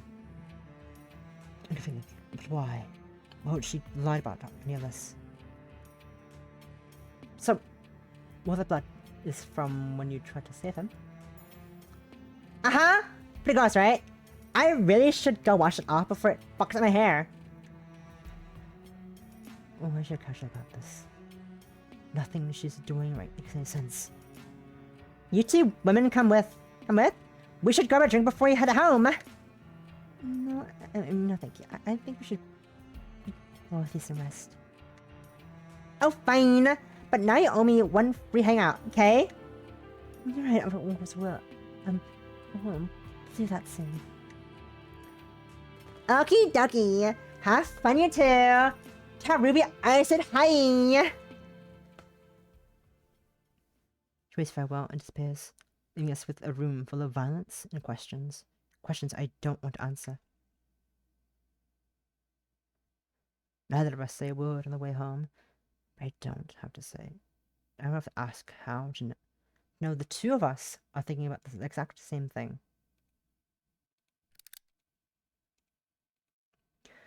The logical conclusion. The nonsensical conclusion. Somehow, the two are one and the same. God forbid a woman do anything! Find your answer! Achievement unlocked! Okay, so... that was what I was worried when I saw the achievement. God forbid a girl do anything. I was worried that that was kind of the conclusion we're gonna get for that achievement. Something horrifying and bloody related, but we got our conclusion. Sure is a time. It sure is something that has transpired, to say the least, I guess. But anyway, let's move on. That'll be it for Lucky for tonight, I think. Cause actually, it's perfect time. It's right. It is exactly actually exactly. It's perfect time. It's just past 7:30. Which said I said let's stream till like half past the hour, and it is in fact half past the hour.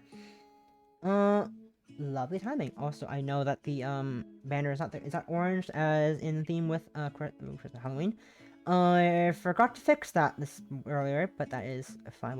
I'll get to that another time. But that is it for me tonight. That was a journey. To say the very, that was quite the journey we went on. Yeah. Interesting. The first two chapters. I first of all, I wasn't expecting to get through the first two chapters today. I thought I was gonna go through one chapter, but I was able to squeeze in one more chapter for y'all to enjoy. I hope you enjoyed that, because I am quite intrigued by what's gonna come.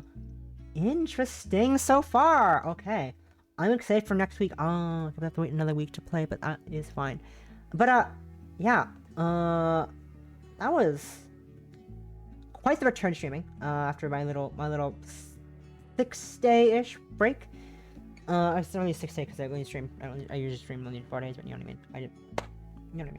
But that is it for me today. I'm gonna play more of it next week. I want to know. I want to know what actually happened and whether it actually involved me or not. But I'll have to wait a whole week for the conclusion, because I am not sure myself to one side of game at least usually a week, and I have a stream schedule. I have so many games to play still, but that is it for today. Let's go raid Luna before she leaves. It is getting late for both of us. Lily especially, because she is 5 hours ahead, and it's midnight for her. But that's it for today. Next stream will be tomorrow. For EST, I'll be playing. I think I'll be doing some Mystia. As much as I love to do some Silksong. Let's get back to the normal schedule of doing Misty's Kairos on Monday. But that's next stream is tomorrow. Misty's Kai at 3 p.m. Misty. Hope to see you there. I'm gonna go have a shower, have some dinner, and relax for the evening, and process what the fuck just happened. And hope you all have a lovely day, night, and whatever. And hope you are excited for more Lock and Key Magic Girl Mystery next week. And also excited for more Misty Izakaya tomorrow, 3 p.m. Misty. And yeah.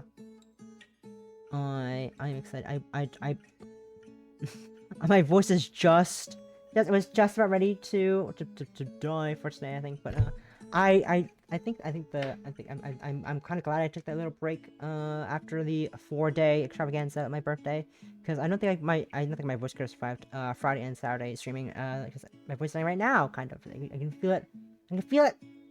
But anyways, I'm gonna stop yapping for now. I'm gonna go have a shower and rest. Say hi to Leary, some the prince, and yeah. Until next time. Bye!